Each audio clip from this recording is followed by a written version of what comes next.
അതുകൊണ്ടാണ് സഹോദരന്മാരെ, ഒരു തലവേദന വന്നാൽ ഒരു പാരസെറ്റാമോൾ എന്ന് പറഞ്ഞൊരു ചെറിയ ഗുളികണ്ട്. ഞങ്ങളുടെ നാട്ടിലൊക്കെ ഈ പലചരക്ക് പീടിയെന്നൊക്കെ കിട്ടും, പെട്ടെന്ന് വാങ്ങി കുടിക്കാൻ. തലവേദനക്ക് ആ ഗുളിക കഴിക്കുമ്പോഴും നമ്മൾ ബിസ്മി ചൊല്ലി ആ ഗുളിക കഴിക്കുന്നു. പക്ഷെ ദുആ ആരോടാണ്? അള്ളാനോടാ. പഠിച്ചോനെ, ഈ ഗുളിക കാരണം രോഗം മാറ്റി തരണം. ഗുളികക്ക് രോഗം മാറ്റാൻ കഴിയില്ല. വഹാബി പറയുന്നത് പാരസെറ്റാമോൾ കുടിക്കുകയാണെങ്കിൽ പിന്നെ അതന്നെയാ പഠിച്ചോ, അതിന്റെ അപ്പുറത്തും ഇപ്പുറത്തും ദുആയൊന്നും വേണ്ടാന്ന്. ഇനി പാരസെറ്റാമോളും വന്ന് വേദന മാറിയില്ല, നമ്മൾ തൊട്ടടുത്തുള്ള ധർമാസുത്തിരി പോയി. ഡോക്ടറോട് പറഞ്ഞു, ഡോക്ടറെ എൻ്റെ തലവേദന സഹിക്കാൻ കഴിയണില്ല, നിങ്ങൾ ഈ തലവേദന ഒന്ന് മാറ്റിത്തരി, ഒന്ന് സുഖാക്കി തരി. അങ്ങനെ നമ്മൾ ഡോക്ടറെ അടുത്ത് പോയി. വൈകുന്നേരം നാട്ടിൽ വയലുണ്ട്, ഡോക്ടറെ അടുത്ത് പോയി ഗുളിക വാങ്ങിക്കൊണ്ടുവന്ന ഈ കാരണവർ വൈകുന്നേരം വയലിന് വന്ന ഉസ്താദിനോട് പറയണം, ഉസ്താദെ തലവേദന മാറാൻ അള്ളഹാനോടൊന്ന് ദ്വാരക്കണം കേട്ടോ. ദുആ ആരോട്? അള്ളഹാനോട്. ബന്ധപ്പെടുന്നത് ആരോട്? ഡോക്ടറോട്. ചോറ് കഴിച്ചാൽ മതി, എന്നാ മനസ്സിലാവും. അത്ര ഇതിന് ക്വാളിഫിക്കേഷൻ ആവശ്യമുള്ളൂ. ഇനി ധർമാശുപത്രിയിൽ നിന്ന് മാറിയിട്ടില്ലെങ്കിൽ നമ്മൾ ജില്ലാശുപത്രി പോവും. ഡോക്ടറോട് പറയും ബാപ്പാനെ കൊണ്ടുപോയിട്ട് ഒന്ന്. അപ്പൊ ഡോക്ടർ അറിയാം അഡ്മിറ്റ് ചെയ്യണം, ബാപ്പ ഹോസ്പിറ്റലില്ല. ഉസ്താദിനോട് വന്നിട്ട് മകൻ പറയണം, ഉസ്താദെ ജില്ലാശുപത്രിയിൽ ബാപ്പുണ്ട്, നിങ്ങളൊന്ന് ദ്വാരക്കണം. ഡോക്ടറോട് മരുന്ന് വാങ്ങുന്നുണ്ട്, അപ്പോഴും ദ്വാരക്കാൻ ഏൽപ്പിക്കുക നമ്മളെ. എന്തേ കാരണം? രോഗം മാറ്റാനുള്ള കഴിവ് ഡോക്ടർക്കില്ല. അതുകൊണ്ട് ഏത് വിഷയത്തിലും ദുആ റബ്ബിനോട് തന്നെ, കാരണങ്ങളോടുമായി നമ്മൾ ബന്ധപ്പെടുകയാണ്. മെഡിക്കൽ കോളേജിക്ക് റെഫർ ചെയ്തു ജില്ലാശുപത്രിയിൽ നിന്ന്, അപ്പോഴും ദുആ നിന്നിട്ടില്ല. പക്ഷേ മുജാഹിദ് ദ്വാരക്കാൻ പറയുന്നത് എപ്പോഴാണ്? ഒരു മൗലവി പ്രസംഗിക്കാണ്, എപ്പോഴാണ് ദുആ ആരംഭിക്കേണ്ടത്? ബാപ്പാനെ മെഡിക്കൽ കോളേജ് കൊണ്ടുപോയി അവസാനം മെഡിക്കൽ കോളേജിലെ ഡോക്ടർ പറഞ്ഞു, ഇനി നിങ്ങൾ ദൈവത്തോട് പ്രാർത്ഥിക്കുക. അങ്ങനെ മനുഷ്യന്റെ കഴിവ് അസ്തമിക്കുന്നോടത്താണ് പ്രാർത്ഥന തുടങ്ങേണ്ടത്. ഞങ്ങളെ നാട്ടിൽ പറയും, ബാപ്പ കുയ്യിക്ക് കാലിട്ടിട്ട് ദ്വാരക്കാൻ നിൽക്കുക മൗലവി, അതിന്റെ മുമ്പ് ദ്വാരം നോക്കണ്ടേ? നോക്കി നിങ്ങൾ മൗലവിന്റെ തൗഹീദ്. അറിയാലോ, ഒരു ഡോക്ടറെ കൊണ്ടുപോയി നമ്മൾ ഏറ്റവും നല്ല ഒരു ഹോസ്പിറ്റലിൽ കാണിച്ചു നമ്മുടെ മകളെ. ഇപ്പൊ ഡോക്ടർമാരൊക്കെ കയ്യുക, അവസാനം ഏത് ഡോക്ടറും പറയും അതിന് ജാതി മതമൊന്നുമില്ല. ബാലൻ ഡോക്ടർ ആണെങ്കിൽ അങ്ങനെ, ജോസഫ് ഡോക്ടർ ആണെങ്കിൽ അങ്ങനെ, മുഹമ്മദ് ഡോക്ടർ അങ്ങനെ. അവർ പറയും എന്ത്? ഞങ്ങളെ കഴിവിന്റെ പരമാവധി നിങ്ങൾ ശ്രമിച്ചു, ഇനി നിങ്ങൾ ദൈവത്തോട് പറയും. അപ്പൊ മനുഷ്യന്റെ കഴിവ് അസ്തമിക്കുന്നിടത്ത് നിന്നാണ് പ്രാർത്ഥന. എന്ത് കഴിവാണോ മനുഷ്യനുള്ളതാ? പിതാവിന്റെ രോഗം മാറ്റാൻ ഡോക്ടർമാർക്ക് കഴിവുണ്ടോ? പിതാവിന്റെ അസുഖം മാറ്റാൻ ഡോക്ടർക്ക് കഴിവില്ല. ഡോക്ടർ കൈയൊഴിയുന്നത് വരെ, ഡോക്ടറെ ദൈവമായി വിശ്വസിച്ച് ഡോക്ടർ കൈയൊഴിയുന്നത് വരെ ദുആക്ക് കാത്തിരിക്കുന്ന മുജാഹിദ്, നിന്റെ തൗഹീദിൽ അപകടം വന്നുപോയി. അന്നൽ ഖുവ്വത ലില്ലാഹി ജമിയാ. ഡോക്ടർക്കൊരു കഴിവുമില്ല, കഴിവ് റബ്ബിലുള്ളതാണ്. അതുകൊണ്ട് കഴിവ് തേടേണ്ടത്, കഴിവിന്റെ ഉടമസ്ഥൻ എന്ന നിലക്ക് തേടേണ്ടത് അള്ളാനോടാണ്. ആ കഴിവ് അല്ലാഹു വിതരണം ചെയ്യുന്ന കാരണങ്ങളോട് നമ്മൾ അപേക്ഷ കൊടുക്കാറുണ്ട്. അതൊരിക്കലും അവർക്കുള്ള ആരാധനയും അല്ല. കണ്ടങ്ങള് ലാ ഇലാഹ ഇല്ലല്ലാഹ് വഹാബികളുടെ കയ്യിൽ എത്രയുള്ളത്? എന്നിട്ട് അബ്ബൽ വന്നിട്ട് നൂറ്റാണ്ടുകൾ പഴക്കമുള്ള, നൂറ്റാണ്ടുകൾ അള്ളാഹ്ക്ക് സുജൂദ് ചെയ്ത് കെലിമ ചൊല്ലി കെലിമയിലൂടെ ജീവിച്ച് അവസാനം ആഖിബത്തു നന്നായി മരിച്ച ആയിരക്കണക്കിന് മുസ്ലിം മാതാക്കളുള്ള ഈ മഹല്ലത്തിലെ മുസ്ലിങ്ങളുടെ മുഖത്ത് നോക്കി ഇസ്ലാമിലേക്ക് മടങ്ങൂ എന്ന് പറയാൻ നിങ്ങൾ കാണിച്ച തൊലിക്കട്ടി അപാരമാണ്. തെറ്റിദ്ധരിച്ചു പോയ മുജാഹിദ് സുഹൃത്തുക്കളെ ആലോചിച്ചോ? ഈ തറവാട്ടിൽ നിന്ന് കാലെടുത്ത് വെക്കുന്നതിന്റെ മുമ്പ് 10,000 വട്ടം ആവർത്തിച്ചാലോചിച്ചോ? എന്നിട്ടു മതി മുസ്ലിങ്ങളുടെ മുഖത്ത് കരിവാരി തേക്കാൻ. ഇനി വഹാബികളെ പഠിച്ചോന്റെ കഥ എന്താ? മുജാഹിദുകള് സ്ത്രീധനത്തിനെതിരെ വല്ലാതെ പ്രസംഗിക്കുന്ന ആൾക്കാരാണ്. അതിന്റെ കഥ എന്താന്നുള്ളത് ഞാൻ പറഞ്ഞുതരാം. സ്ത്രീധനത്തിനെതിരെ വല്ലാതെ പ്രസംഗിക്കും. അപ്പൊ മുജാഹിദ് മൗലവിയോട് ചോദിക്കും, അല്ല ഈ സ്ത്രീധനം ഹറാമാന്ന് ഖുർആനിലുണ്ടോ? മൗലവിമാർക്ക് അങ്ങനെയാണ്. മൗലവിമാർ കരുതിയതുപോലെ ഖുർആനിൽ അള്ളാഹ് പറയണം. അവരെ ചോദ്യം കേട്ടാ തോന്നും മുജാഹിദുകൾ ഓഫീസിൽ നിന്ന് തീരുമാനിക്കണമൊക്കെ പറയാനുള്ളതാ ഖുർആന്. ചോദ്യം കേട്ടാ അങ്ങനെയാ തോന്നിപ്പോവുക. അവൻ മൗലവിയോട് ചോദിച്ചു, ഈ സ്ത്രീധനം ഹറാമാന്ന് ഖുർആനിലുണ്ടോ? എന്നൊരു ഓഡിയോ CD ആണ്, ശരിക്കും ശ്രദ്ധിച്ചാൽ നിങ്ങൾക്ക് മനസ്സിലാക്കാം. സ്ത്രീധനം ഹറാമാന്ന് ഖുർആനിലില്ല. കാരണം ഇങ്ങനൊരു വിഷയം ഉണ്ടാവും അള്ളാഹ്ക്ക് മുൻകൂട്ടി അറിയില്ലല്ലോ. സുബ്ഹാനല്ലാഹ്. അപ്പോഴാണ് നമ്മുടെ നാട്ടിലെ ന്യായീകരണങ്ങൾ വരുന്നത്. സ്ത്രീധനം ഹറാമാണെന്ന് ഖുർആനിലുണ്ടോ? സ്ത്രീധനം ഹറാമാണെന്ന് ഹദീസിലുണ്ടോ എന്നാണ്. ഹറാമാണെന്ന് ഹദീസ് ഖുർആനിൽ ഹദീസിലുണ്ട്. എങ്ങനെ ഇങ്ങനെ ഒരു സംഗതി ഉണ്ടാവും അള്ളാഹ്ക്ക് നേരത്തെ അറിയില്ലല്ലോ. ഇങ്ങനെ ഒരു സംഗതി ഉണ്ടാവും അള്ളാഹ്ക്ക് നേരത്തെ അറിയില്ലല്ലോ. അപ്പൊ അള്ള പറയാൻ വിട്ടുപോയത് മുജാഹിദ് ഓഫീസിൽ നിന്ന് കൂട്ടിച്ചേർത്തതാണ്. സുബ്ഹാനല്ലാഹ്. ഖുർആൻ ടച്ച് ചെയ്യാത്ത വിഷയങ്ങളുണ്ടോ? ഖുർആൻ ബന്ധപ്പെടാത്ത വിഷയങ്ങളുണ്ടോ? മൗലവിമാരെ വിവരം കൊണ്ട് കണ്ടെത്താൻ കഴിയില്ല എന്നതല്ലേ? യുവാക്കൾക്ക് ചിലപ്പോ തോന്നിപ്പോ എന്നാലും മുസ്ലിയാരെ അവര് സ്ത്രീധനൊക്കെ വേണ്ടെന്ന് പറയുന്ന ആൾക്കാരല്ലേ? ശുദ്ധ കളവാണത്. കാരണം എന്താ പറയുക, ഞാൻ ഇടക്ക് സൂചിപ്പിക്കാണ് തെറ്റിദ്ധാരണ വരാതെക്കാൻ. ഒരു മുജാഹിദ് സ്ത്രീധനല്ലാതെ കല്യാണം കഴിക്കുകയാണെങ്കിൽ എവിടുന്നാ കഴിക്കുക? നിങ്ങൾ നമ്മൾ പോയത്തക്കാരാവും. കാരണം നമ്മൾ 25 പവനും 1 ലക്ഷം ഉറുപ്പിയും വാങ്ങും. മുജാഹിദ് ചെന്നിട്ട് പിന്നെ 35 പവൻ മതി അറിയും, പൈസ വേണ്ടാറി. ഏതാ ലാഭം? 1 ലക്ഷം ഉറുപ്പ്യ വാങ്ങലോ 10 പവൻ കൂട്ടി വാങ്ങലോ? അപ്പത്തെ സ്വർണ്ണവില അനുസരിച്ച് ഉഷാറ്. അതേ മുജാഹിദ് ചെയ്യലുള്ളൂ. അല്ലെങ്കിൽ മുജാഹിദ് എന്തു പറയും? കല്യാണം ആലോചിക്കുമ്പം പറയും, അമ്മോശൻ കാക്കാന്റെ LP സ്കൂളിൽ ഭാര്യക്കൊരു ടീച്ചർ പണി കിട്ടണം, എനിക്കൊരു ടീച്ചർ പണി കിട്ടണം, എന്നാ അവിടുന്ന് കല്യാണം കഴിക്കും. ഇനി അതല്ലെങ്കിൽ എന്ത് വേണം? അമ്മോശൻ കാക്ക മരിച്ചാൽ ഒരു 4 ഏക്കർ അനന്തര സ്വത്തായി കിട്ടണം, എന്നാൽ അവിടുന്ന് കല്യാണം കഴിക്കാം. സ്ത്രീധനരഹിത കല്യാണത്തിന്റെ ഫലം അനുഭവിക്കേണ്ടത് ഈ സമുദായത്തിലെ സാധു കുടുംബങ്ങളല്ലേ? ഒരൊറ്റ മുജാഹിദ് അങ്ങനെ സാധുക്കളെ കെട്ടാൻ തയ്യാറല്ല. അതുകൊണ്ട് തന്നെ മുജാഹിദ് കുടുംബത്തിലെ സാധു പെൺകുട്ടികളൊക്കെ പൊര നിറഞ്ഞു നിൽക്കാണ്. എന്നിട്ടൊരു മുജാഹിദ് മൗലവി പറയാണ്, പൊര നിറഞ്ഞു നിൽക്കാൻ നമ്മളെ പെൺകുട്ടികളൊക്കെ മുജാഹിദ് യുവാക്കൾ കെട്ടിക്കൊണ്ടോണ്ടേ. അവസാനം പിന്നെ ഗതികേട് കൊണ്ട് കെട്ടിച്ചു കൊടുക്കണം. ആർക്ക്? അള്ളല്ലാതെ വിളിച്ചു പ്രാർത്ഥിക്കണ ഖുറാഫിക്ക്. ആ കല്യാണം എങ്ങനെ ശരിയാകാന്ന് അറിയില്ല. ഏത് ഖുറാഫിയ കെട്ടലൊന്നും അറിയില്ല. പക്ഷെ ഒരു വിഷയം അവിടെ ഉണ്ട്. ഖുറാഫിക്ക് എന്തുകൊണ്ടാ കെട്ടിച്ചു കൊടുക്കണ്? ഖുറാഫി സ്ത്രീധനം വാങ്ങാതെ കെട്ടണുണ്ടാവും. സ്ത്രീധനം കൊടുത്ത് കെട്ടിക്കുകയാണെങ്കിൽ പിന്നെ മുജാഹിദിനെ തന്നെ കെട്ടിച്ചൂടെ? അപ്പൊ നമ്മളെ സംബന്ധിച്ചിടത്തോളം ആ നേരെ പോ നേരെ വാന്നുള്ള പരിപാടിയുള്ളൂ. ഈ വളഞ്ഞ പരിപാടി അറിയില്ല. വഹാബികൾ പുറത്ത് പറയണത് ഒന്നും ഉള്ളോണ്ട് ചെയ്യണോന്ന് വേറെയാണ്. മൗലവിമാരുടെ വിലാപം നോക്കുങ്ങള്. പെൺകുട്ടികൾ വിവാഹിതരാകാതെ വീടുകളിൽ ഇരിക്കുകയാണ്. അറിവുള്ള, പ്രാപ്തിയുള്ള, സൗന്ദര്യമുള്ള പെൺകുട്ടികൾ പണമില്ല എന്നവരൊറ്റ കാരണത്താൽ അവരെ വിവാഹം കഴിക്കാൻ മുജാഹിദ് സമ്പന്നരുടെ മക്കൾ തയ്യാറാവാത്തത് കൊണ്ട്, മുജാഹിദുകളുടെ ആളുകൾ തയ്യാറാവാത്തത് കൊണ്ട് ഈ മക്കളെ പിന്നെ കെട്ടിച്ചു കൊടുക്കാൻ ഗതികേട് കൊണ്ട് കെട്ടിച്ചു കൊടുക്കേണ്ടി വരുന്നു. അല്ലാഹു അല്ലാത്തവരെ വിളിച്ചു പ്രാർത്ഥിക്കുന്ന കുബൂരിയുടെ ആളുകളുടെ പിന്നാലെ അതും. അപ്പൊ കുബൂരിക്ക് കെട്ടിച്ചു കൊടുക്കുന്നത് ഏതെങ്കിലും ആള് സ്ത്രീധനം വാങ്ങാതെ സാധുക്കളെ കെട്ടുന്നുണ്ടെങ്കിൽ അത് സുന്യാളുള്ളൂ എന്നല്ല ഇപ്പൊ ഇതിന്റെ അർത്ഥം. എന്നാൽ മുജാഹിദിന്റെ സ്വഭാവം എന്താ പറയുക? കെട്ടിച്ചിനോടത്ത് മുജാഹിദാവും, കെട്ടിനോടത്ത് സുന്യാവും. കാരണം കെട്ടിനോടത്ത് വരവാണ്, കെട്ടിച്ചിനോടത്ത് ചെലവാണ്. അതൊരു മുജാഹിദ് മൗലവി തന്നെ പറയുന്നുണ്ട്. സക്കരിയ സൊലായി പറയണം. എന്താ പറയുന്ന അറിയങ്ങള്?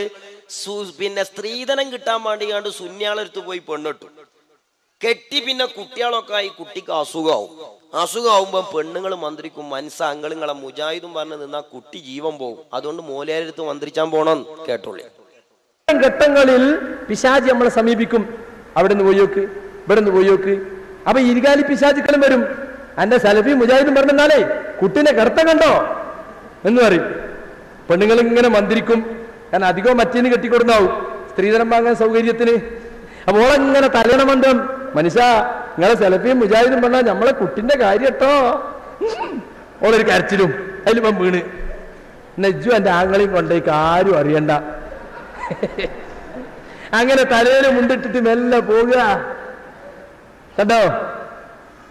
ഓൻ കെട്ടിയപ്പോ എന്താ പറഞ്ഞേ? ഞാൻ കെട്ടിക്കൊണ്ടൊന്ന് നന്നാക്കല്ലേ. ഇപ്പൊ ആരാ നന്നായത്? മൂപ്പര് നന്നായി, ഓള് നന്നായില്ല. കണ്ടോ?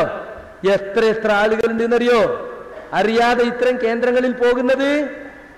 ആ ആളുകളെ കൂട്ടത്തിൽ 1-ാം നമ്പർ ആളാരാങ്ങൾ മൗലവി തന്നെയാണ്. ഞാൻ വെറുതെ പറയല്ല. ഇയാൾക്ക് 2 ഭാര്യമാരുണ്ട്. അത് ഞാൻ അയാളെ ചെറുതാക്കാൻ പറയല്ല. ആ 2 ഭാര്യമാരിൽ ഒരു ഭാര്യ എന്റെ നാട്ടുകാരത്തിയാണ്, പക്കാ വഹാബിയാണ്. ആദ്യത്തെ ഭാര്യ. അന്നത്തെ മന്ത്രം കിട്ടിയത് എന്താണ്? മന്ത്രിച്ചൂതാൻ പാടില്ല എന്നാണ് ഭാര്യന്റെ നിന്ന് കിട്ടിയ മന്ത്രം. അതിന്റെ അടിസ്ഥാനത്തിൽ മൗലവി മന്ത്രത്തിനെതിരെ പ്രസംഗിക്കുന്നത് കേട്ടോളി. രോഗം വന്ന ഐക്കല്ല്, ഏലസ്, ഉറുക്ക്, മന്ത്രം, തന്ത്രം ഇതൊക്കെ ആരാ ചെയ്തുകൊണ്ടിരിക്കുന്നത്?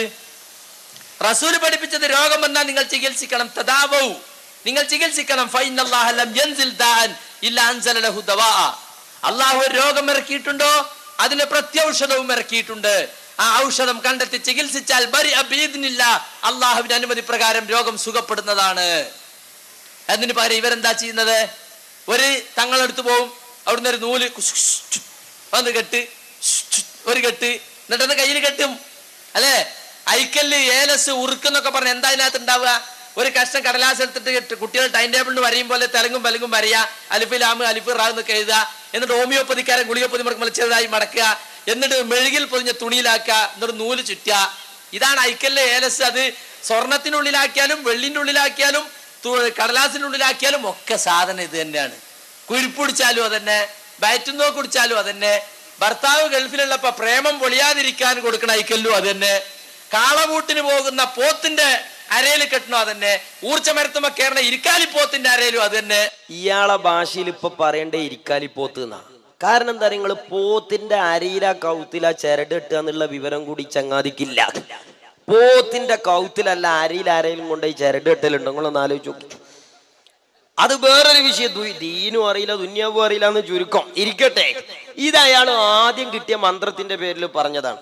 പിന്നെ രണ്ടാമത്തെ കല്യാണം എവിടുന്ന കഴിച്ചത് എനിക്കറിയില്ല. ഞാൻ മനസ്സിലാക്കണത് അയാളെ പ്രസംഗത്തിൽ നിന്ന് പിന്നെ മനസ്സിലാകണത് 10 രൂപക്ക് കുടുങ്ങിയപ്പോ എവിടെയോ സുന്യാളെടുത്ത് പോയി കെട്ടി, കുട്ടിയായി അസുഖമായി, പെണ്ണുങ്ങൾ മന്ത്രിച്ചു താൻ കൊണ്ടുപോയി. അങ്ങനെ അയാൾ ചിലതൊക്കെ പഠിച്ചപ്പോ തെക്കുവ കിട്ടിയപ്പം പറഞ്ഞ പ്രസംഗം ഒന്ന് കേട്ടോളി. പഠിക്കുന്നതോടെ നമുക്ക് തഖ്വ കൂടും. ഓരോ കാര്യങ്ങളും ലാ ഇലാഹ ഇല്ലല്ലാഹു വഹ്ദഹു ലാ ശരീക ലഹു ലഹുൽ മുൽക്കു വലഹുൽ ഹംദു യുഹ്യി വയുമീത് വഹു അലാ കുല്ലി ഷൈഇൻ ഖദീർ. രാവിലെ 100 പ്രാവശ്യവും വൈകുന്നേരം 100 പ്രാവശ്യവും. ശൈത്താനുള്ള പ്രൊട്ടക്ഷൻ ആണത്. സുബൈ നമസ്കരിച്ചിട്ട് സൂര്യൻ ഉദിക്കുന്നതിന് മുമ്പും, അസർ നമസ്കരിച്ച് സൂര്യൻ അസ്തമിക്കുന്നതിന് മുമ്പും ചെല്ലണം. കണ്ടോ, കിടക്കാൻ സമയത്ത് നിങ്ങൾ ആയത്തുൽ കുർസി ഓതണം. ഓരോ നമസ്കാരത്തിന് ശേഷവും ആയത്തുൽ കുർസി ഓതണം. ഓരോ നമസ്കാരത്തിന് ശേഷവും ഖുൽ ഹുവല്ലാഹു അഹദ്, ഖുൽ അഊദു ബിറബ്ബിൽ ഫലഖ്, ഖുൽ അഊദു ബിറബ്ബിൻ നാസ് 3 സൂറത്തുകളും ഓതണം. മഗ്രിബിനും സുബൈക്കും ശേഷം 3 തവണ ഓതണം. ഇതൊക്കെയാണ് നമ്മൾ ചെയ്യേണ്ടത്. ഓരോ നമസ്കാരത്തിന് ശേഷവും സുബ്ഹാനല്ലാഹ്, അൽഹംദുലില്ലാഹ്, അല്ലാഹു അക്ബർ 33 തവണ വീതം ചൊല്ലി 99 തികയുമ്പോൾ ലാ ഇലാഹ ഇല്ലല്ലാഹു വഹ്ദഹു ലാ ശരീക ലഹു ലഹുൽ മുൽക്കു വലഹുൽ ഹംദു വലാ കുല്ലി ഷൈഇൻ ഖദീർ എന്ന് അത് എന്ത് ചെയ്യണം? അത് പൂർത്തിയാക്കണം. നമ്മൾക്ക് നമ്മളെ കുട്ടികൾക്കൊക്കെ എന്തെങ്കിലുമൊക്കെ വിഷമങ്ങളോ കരച്ചിലോ ഒക്കെ ഉണ്ടാകുമ്പോൾ നമ്മൾ എന്താ ചെയ്യാറ്? ഒരു ചെറിയ കുട്ടി, എന്താണെന്ന് പറയാൻ വയ്യാത്ത കുട്ടി രാത്രി കരയാണെങ്കിൽ ഒന്ന് കൊണ്ടുപോയി നജസ്സെന്നൊക്കെ വൃത്തിയാക്കിയിട്ട് നമ്മൾ കുട്ടിക്ക് ആയത്തുൽ കുർസി ഊതി തടവി കൊടുത്താ കുട്ടി അങ്ങോട്ട് ഉറങ്ങും. ഇതൊക്കെ ഇപ്പൊ ഖുറാഫാത്താ? അറിയില്ല, കുരിക്കളെ നെഞ്ഞത്താ ചവിട്ടണതേ. അപ്പൊ സംഗതി എന്താ? ഭാര്യന്റെ കിട്ടിയ മന്ത്രാണ്. പ്രിയപ്പെട്ട സഹോദരന്മാരെ, ദീൻ അങ്ങനെയാണ്. മൗലവിമാർക്ക് അങ്ങനെ ഒരുപാട് സന്ദർഭത്തിനനുസരിച്ച് മസല പറയാൻ പറ്റും. ഒരു മുജാഹിദ് മൗലവി യുവാക്കൾക്ക് പെണ്ണ് കാണാൻ പറഞ്ഞു കൊടുക്കണ മസല ഒന്ന് നോക്കി നിങ്ങൾ. പെണ്ണ് കാണാൻ പോണ്ടേ? പോണം. നമ്മുടെ തലശ്ശേരി ഉസമട്ടമ്മൽ ഒരു പെൺകുട്ടിയുണ്ട്. നാളെ മോളാ, ഡിഗ്രിക്കാ പഠിക്കുന്നത്. ശരി, എന്നാ ഒന്ന് പോവുക? ഞായറാഴ്ചപ്പാ. ശരി, നീ കൂടെ വരുമോ? ഞാൻ കൂടെ വരാം. അങ്ങനെ പോയി അവിടെ ചെന്ന് ആദ്യം തന്നെ ഒരു ചമ്മലൊക്കെ ഉണ്ടാവുമല്ലോ, കാണാൻ പോവുകയാണല്ലോ. അപ്പോൾ അവിടെ ഇരിക്കൂ കൊലായിൽ. അപ്പൊ മോളെ അണിയിച്ചൊരുക്കിയൊക്കെ ഒരു റൂമില് കണ്ടോളി മേടിച്ചല്ലോ. എന്താ പേര്? ആമിന. എത്രയാ പഠിക്കുന്നത്? ഡിഗ്രിക്ക്. നേപോട്ടെ എത്ര? 1/2 മിനിറ്റ്. ഒരു സ്ഥലത്തൊരു പെണ്ണുണ്ട്. ഞാൻ ഇനി പറയുന്നത് ശ്രദ്ധിക്കണം. ആ പെൺകുട്ടി ഇന്നേരത്താണ് പഠിക്കുന്നത്, ഇന്ന സ്ഥലത്താണ്. എന്തു വേണമെന്നറിയോ? യുവാക്കളോടാട്ടോ, വിവാഹിതരാകാത്ത യുവാക്കളോട് നിങ്ങൾ എനിക്ക് വലിയ പ്രതീക്ഷ ഉണ്ട്. അതുകൊണ്ടാ പറയുന്നത്. പെണ്ണുണ്ടെന്ന് കേട്ടാ പോയി കാണരുത്, ഒരിക്കലും പോയി കാണരുത്. ആ പെണ്ണ് ഏത് കോളേജിലാ പഠിക്കുന്നത് നിങ്ങൾ ആദ്യം മനസ്സിലാക്കുക. കോളേജ് പഠിക്കണാണെങ്കിൽ ആ കുട്ടി ഏത് ബസ്സിലാണ് യാത്ര ചെയ്യുന്നത് നിങ്ങൾ മനസ്സിലാക്കി വെക്കുക. അവള് കയറുന്ന ബസ് സ്റ്റോപ്പിൽ നിന്ന് ആ ബസ്സിൽ നിങ്ങൾ അവളെ ഫോളോ ചെയ്ത് കയറുക. അടി കൊള്ളാൻ പിന്നെ വേറെ എവിടെയെങ്കിലും പോകേണ്ടി വരും. നിങ്ങളൊന്ന് ആലോചിച്ചു. യുവാക്കളിൽ പ്രതീക്ഷ വെച്ച് മൗലവി പറഞ്ഞു കൊടുക്കണതാ കുട്ടികളെ പെടാൻ നിൽക്കണ്ട. സഹോദരന്മാരെ, ഞാൻ ചോദിക്കട്ടെ, ഏതെങ്കിലും ഒരു ചെറുപ്പക്കാരനൊക്കെ ഞങ്ങളെ നാട്ടിൽ ചിലപ്പോൾ ഈ സ്കൂൾ വിടുന്ന ടൈമിലൊക്കെ അങ്ങനെ ബസ് സ്റ്റോപ്പിൽ നിൽക്കലുണ്ട്. എന്നാൽ പോലും ആ യുവാവിനെ വിളിച്ചിട്ട് എടാ അത് നല്ലൊരു സുന്നത്തായ സംഗതിയാന്ന് പറഞ്ഞാൽ ഓൻ കൂക്കി വിടൂലേ നാട്ടുകാരെ? നിങ്ങൾ ആലോചിച്ച് നോക്കി. അതുകൊണ്ടാണ് മൗലവിമാരെ വിഡ്ഢിത്തം ചിലപ്പോ ചില നാട്ടിലൊന്നും അങ്ങനെ പാകപ്പെടൂല. അങ്ങനെ നാട്ടിൽ നിന്നും തെരുവൊന്നും കൂവല് കിട്ടും. അങ്ങനെ കിട്ടുമ്പോ മൗലവിന്റെ റിയാക്ഷൻ എങ്ങനെയാ? നിങ്ങൾ ഇങ്ങോട്ട് കിട്ടുന്ന കൂവലിന് സക്കാത്ത് അടക്കം തിരിച്ചു കൊടുക്കണം.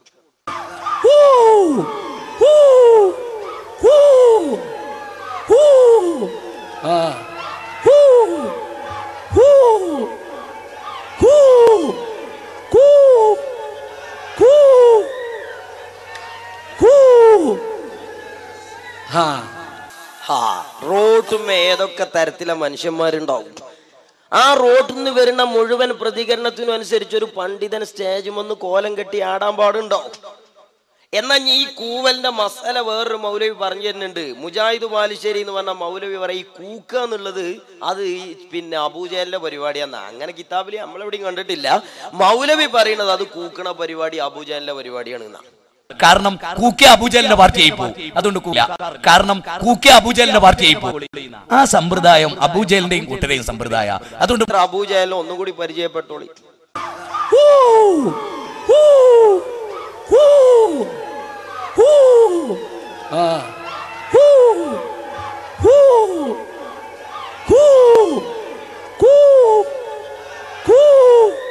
സഹോദരന്മാരെ, വളരെ തഖ്വയോടുകൂടെ സൂക്ഷ്മതയോടുകൂടെ ഭയഭക്തിയോടുകൂടെ അള്ളാഹുവിന്റെ ദീനിനെ കുറിച്ച് വലിയ അഗാധമായ ജ്ഞാനങ്ങൾ ആവാഹിച്ചെടുത്തുകൊണ്ട് ജീവിച്ചു പോയ എത്രയോ ആലിമീങ്ങൾ കടന്നുപോയ മണ്ണാണിതാ. ആ ആലിമീങ്ങൾക്കൊന്നും മതം മനസ്സിലായില്ല എന്ന് പറഞ്ഞ് കവലകളിൽ കടന്നു വരുന്ന കക്ഷികളുടെ സ്വഭാവങ്ങൾ കണ്ടോ? ഒരു വിഭാഗം എന്ന് വന്നുകൊണ്ട് ആയത്തോതി അതിന്റെ പിറകെ പോകാൻ നിന്നാൽ ഒരാഴ്ചയിൽ 7 പൊതുയോഗം നടക്കും ഒരു അങ്ങാടിയിൽ. 7 പൊതുയോഗത്തിലും ആയത്ത് കമ്മി ഉണ്ടാവില്ല. ഒരു ദിവസം മുജാഹിദ് വരും, ഒരു ഗ്രൂപ്പ്, ആയത്തിനൊരു കമ്മി ഉണ്ടാവില്ല. നമ്മൾ അതിൽ കൂടാ തീരുമാനിച്ചു. രണ്ടാമത്തെ ദിവസം മറ്റേ മുജാഹിദിന്റെ, എന്നാ പിന്നെ ദീ കടക്കട്ടെ തീരുമാനിച്ചു. മൂന്നാമത്തെ ദിവസം ജമാഅത്തേരെ വക ആയത്തുണ്ടോ കമ്മി? ഒരു കമ്മിയില്ല. നാലാമത്തെ ദിവസം പിന്നെ ചേകന്നൂരാണ്, ഹദീസന്നല്ല ഫുള്ള് ആയത്താ. ഇതിന്റെ പിന്നാലെ പോകാൻ നിന്നാൽ മരിക്കണിന്റെ മുമ്പ് ഒരു സ്റ്റേണായി ഒരു തുടിയിൽ നിന്ന് മരിക്കാൻ കഴിയൂല. നമുക്കൊരു ബേസ് ഉണ്ട്, ഒരു അടിത്തറയുണ്ട്. ആ ഫൗണ്ടേഷനിൽ നിന്നുകൊണ്ടാണ് ഇതുവരെ ഇസ്ലാം ഇവിടെ നിലനിന്നത്. ആ തറയിൽ അപകടങ്ങളില്ല. എന്തേ സഹോദരന്മാരെ ലാ ഇലാഹ ഇല്ലല്ലാഹിൽ വഹാബികൾക്ക് പിഴവ് വരാനുള്ള കാരണമെന്നറിയോ? ഈ പ്രപഞ്ചത്തിനൊരു രക്ഷിതാവുണ്ട് എന്ന് വിശ്വസിച്ചാൽ മാത്രം അത് തൗഹീദാവുകയില്ല. അതേ സമയത്ത് അള്ളാഹുവിനെ വിശ്വസിക്കേണ്ടതുപോലെ വിശ്വസിക്കണം. ഈ പ്രപഞ്ചത്തിനൊരു നാഥനുണ്ട് എന്ന് വിശ്വസിച്ച പലരും ലോകത്തുണ്ടായിരുന്നു. അവർ നാഥനെ കണ്ടെത്തിയത്, ഈ പ്രപഞ്ചത്തിന്റെ രക്ഷിതാവിനെ അവർ കണ്ടെത്തിയത് സ്വയം ബുദ്ധി കൊണ്ടാ. അങ്ങനെ ബുദ്ധി കൊണ്ട് മാത്രം കണ്ടെത്തുന്നത് തൗഹീദല്ല. അതുകൊണ്ടല്ലേ ലോകത്ത് ലാ ഇലാഹ ഇല്ലല്ലാഹ് പഠിപ്പിക്കാൻ വന്ന ഏതൊക്കെ നബിമാരുണ്ടോ ആ നബിമാര് മുഴുവനും ലാ ഇലാഹ ഇല്ലല്ലാഹ് കൊടുത്തത് സ്വതന്ത്രമായിട്ടല്ല. ലാ ഇലാഹ ഇല്ലല്ലാഹ് എന്ന തൗഹീദിന്റെ കലിമയോടുകൂടെ ഒരു മധ്യവർത്തിയെ പറഞ്ഞിട്ടുണ്ട്. ലാ ഇലാഹ ഇല്ലല്ലാഹ് ആദമു നബിയുല്ലാഹ്, ലാ ഇലാഹ ഇല്ലല്ലാഹ് മൂസാ റസൂലുള്ളാഹ്, ലാ ഇലാഹ ഇല്ലല്ലാഹ് ഈസാ നബിയുല്ലാഹ്, ലാ ഇലാഹ ഇല്ലല്ലാഹ് മുഹമ്മദുർ റസൂലുള്ളാഹി സ്വല്ലല്ലാഹു അലൈഹി വസല്ലത്തു വസ്സലാം. ലാ ഇലാഹ ഇല്ലല്ലാഹ് എന്ന തൗഹീദിന്റെ കലിമയോടുകൂടെ ആ കലിമ വിതരണം ചെയ്യാൻ അല്ലാഹു തആല നിശ്ചയിച്ച മധ്യവർത്തി, ആ മധ്യവർത്തിയെ കൂട്ടിപ്പറയാതെ തൗഹീദ് പൂർണ്ണമല്ല. ആ മധ്യവർത്തിയെ കൂടി അള്ളാനെ അംഗീകരിക്കുന്നതോടുകൂടെ ആ മധ്യവർത്തിയെ കൂടി അംഗീകരിക്കുമ്പോഴാണ് മുസ്ലിമാകുന്നത്. എന്നാൽ എന്നു തൊട്ട് അല്ലാഹു തആല ലോകത്തേക്ക് മധ്യവർത്തിയെ നിശ്ചയിച്ചിട്ടുണ്ടോ അന്ന് മുതൽ അള്ളാഹുവിന്റെ പടപ്പുകൾ 2 ചേരിയായി മാറിയിട്ടുണ്ട്. ഒന്ന് മധ്യവർത്തിയായി സ്വീകരിച്ച വിഭാഗം. ആരാണ് ലോകത്തേക്ക് ആദ്യമായി പ്രത്യക്ഷപ്പെട്ടു വന്ന മധ്യവർത്തി ആരാണ്? ബഹുമാനപ്പെട്ട ആദം അലൈഹിസ്സലാം, ആദം നബി അലൈഹിസ്സലാത്തു വസ്സലാമിനെ സൃഷ്ടിച്ചിട്ട് അള്ളാഹു പറഞ്ഞത് എന്താണ്? കേവലം അതൊരു മനുഷ്യരൂപമാണ്, കേവലം അത് മണ്ണിൽ നിന്ന് സൃഷ്ടിക്കപ്പെട്ടവരാണ്. പക്ഷേ അതിനപ്പുറം ആ രൂപത്തിനൊരു പ്രാധാന്യമുണ്ട്. കാരണം അത് മധ്യവർത്തിയാണ്. അതുകൊണ്ട് അല്ലാഹു തആല പറയുകയാണ്, ഉസ്ജുദൂ ലി ആദം, ഇതുവരെ എനിക്ക് നിങ്ങൾ അർപ്പിച്ചിരുന്ന സുജൂദൊന്ന് ആദമിന്റെ മുമ്പിൽ വെക്കൂ. ഫസജദൽ മലായികത്തു കുല്ലുഹും അജ്മഊൻ, മലക്കുകൾ ഒന്നടങ്കം സുജൂദിലായി വീണുപോയി. കാരണം തൗഹീദ് സ്വീകരിക്കുക എന്ന് പറഞ്ഞാൽ അള്ളാഹ് പറഞ്ഞത് കേൾക്കുക എന്ന് അതിന്റെ അർത്ഥം.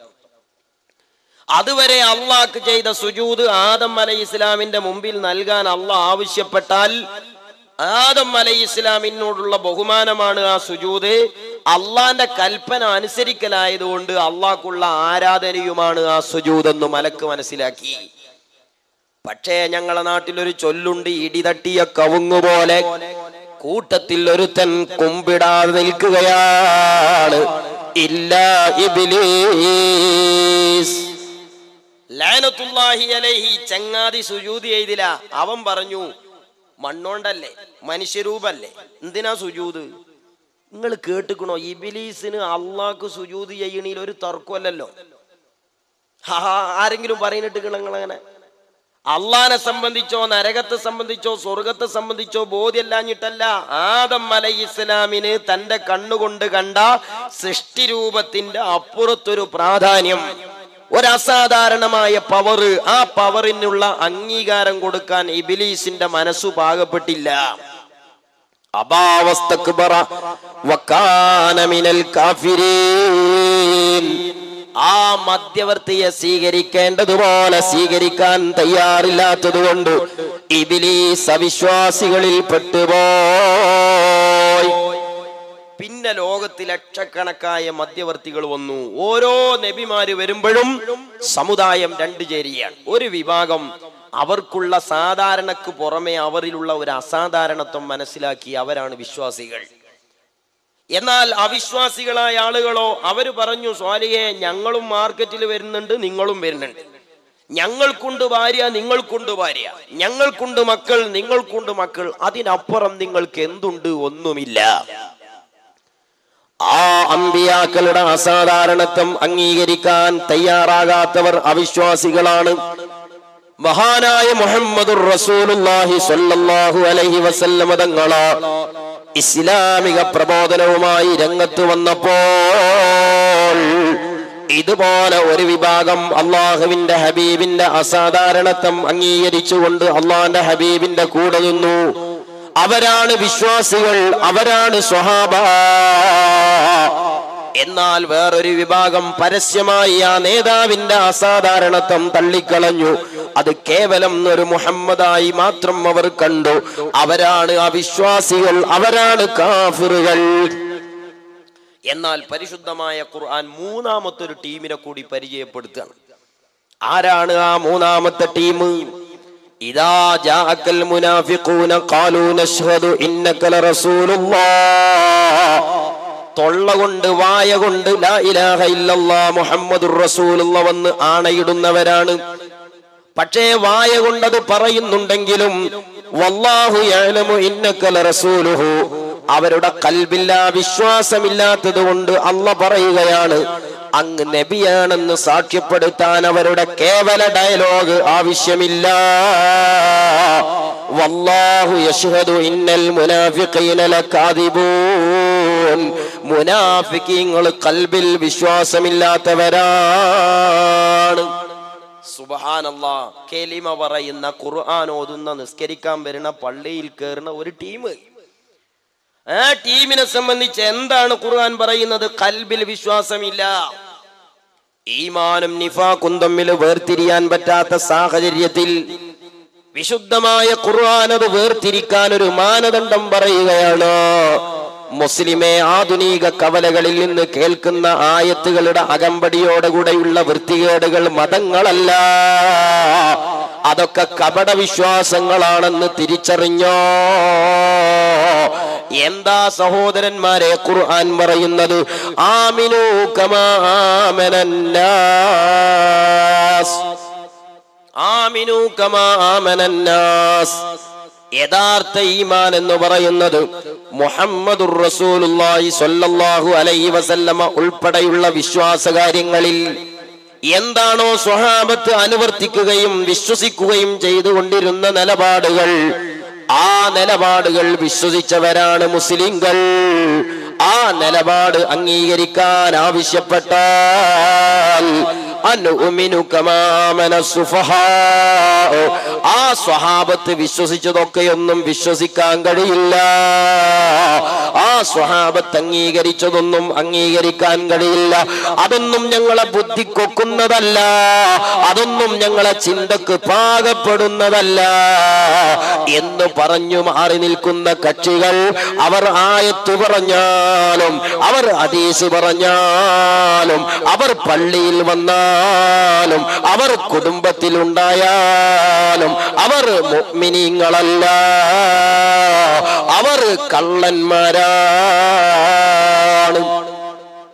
ഇനി ആലോചിച്ചോ സഹോദരന്മാരെ, സുന്നികളും അസുന്നികളും തമ്മിലുള്ള തർക്കത്തിൽ മുനാഫിക്കീങ്ങളുടെ കൂടെ ആരാണ് കക്ഷി ചേരുന്നത്, സ്വഹാബത്തിന്റെ കൂടെ ആരാണ് കക്ഷി ചേരുന്നത് എന്ന് വിലയിരുത്തിക്കോ.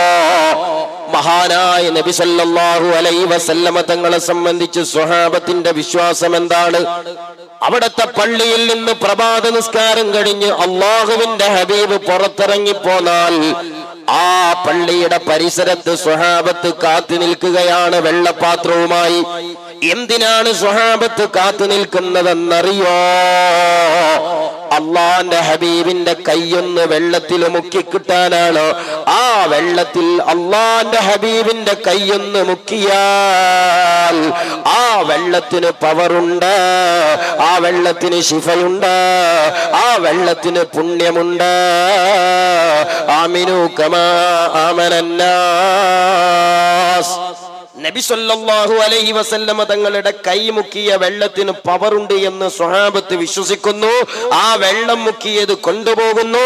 ഇത് സുന്നത്തി ജമാഅത്തിന്റെ കക്ഷികൾ അംഗീകരിക്കുന്നു. മുജാഹിദ് എവിടെ നിൽക്കുന്നു?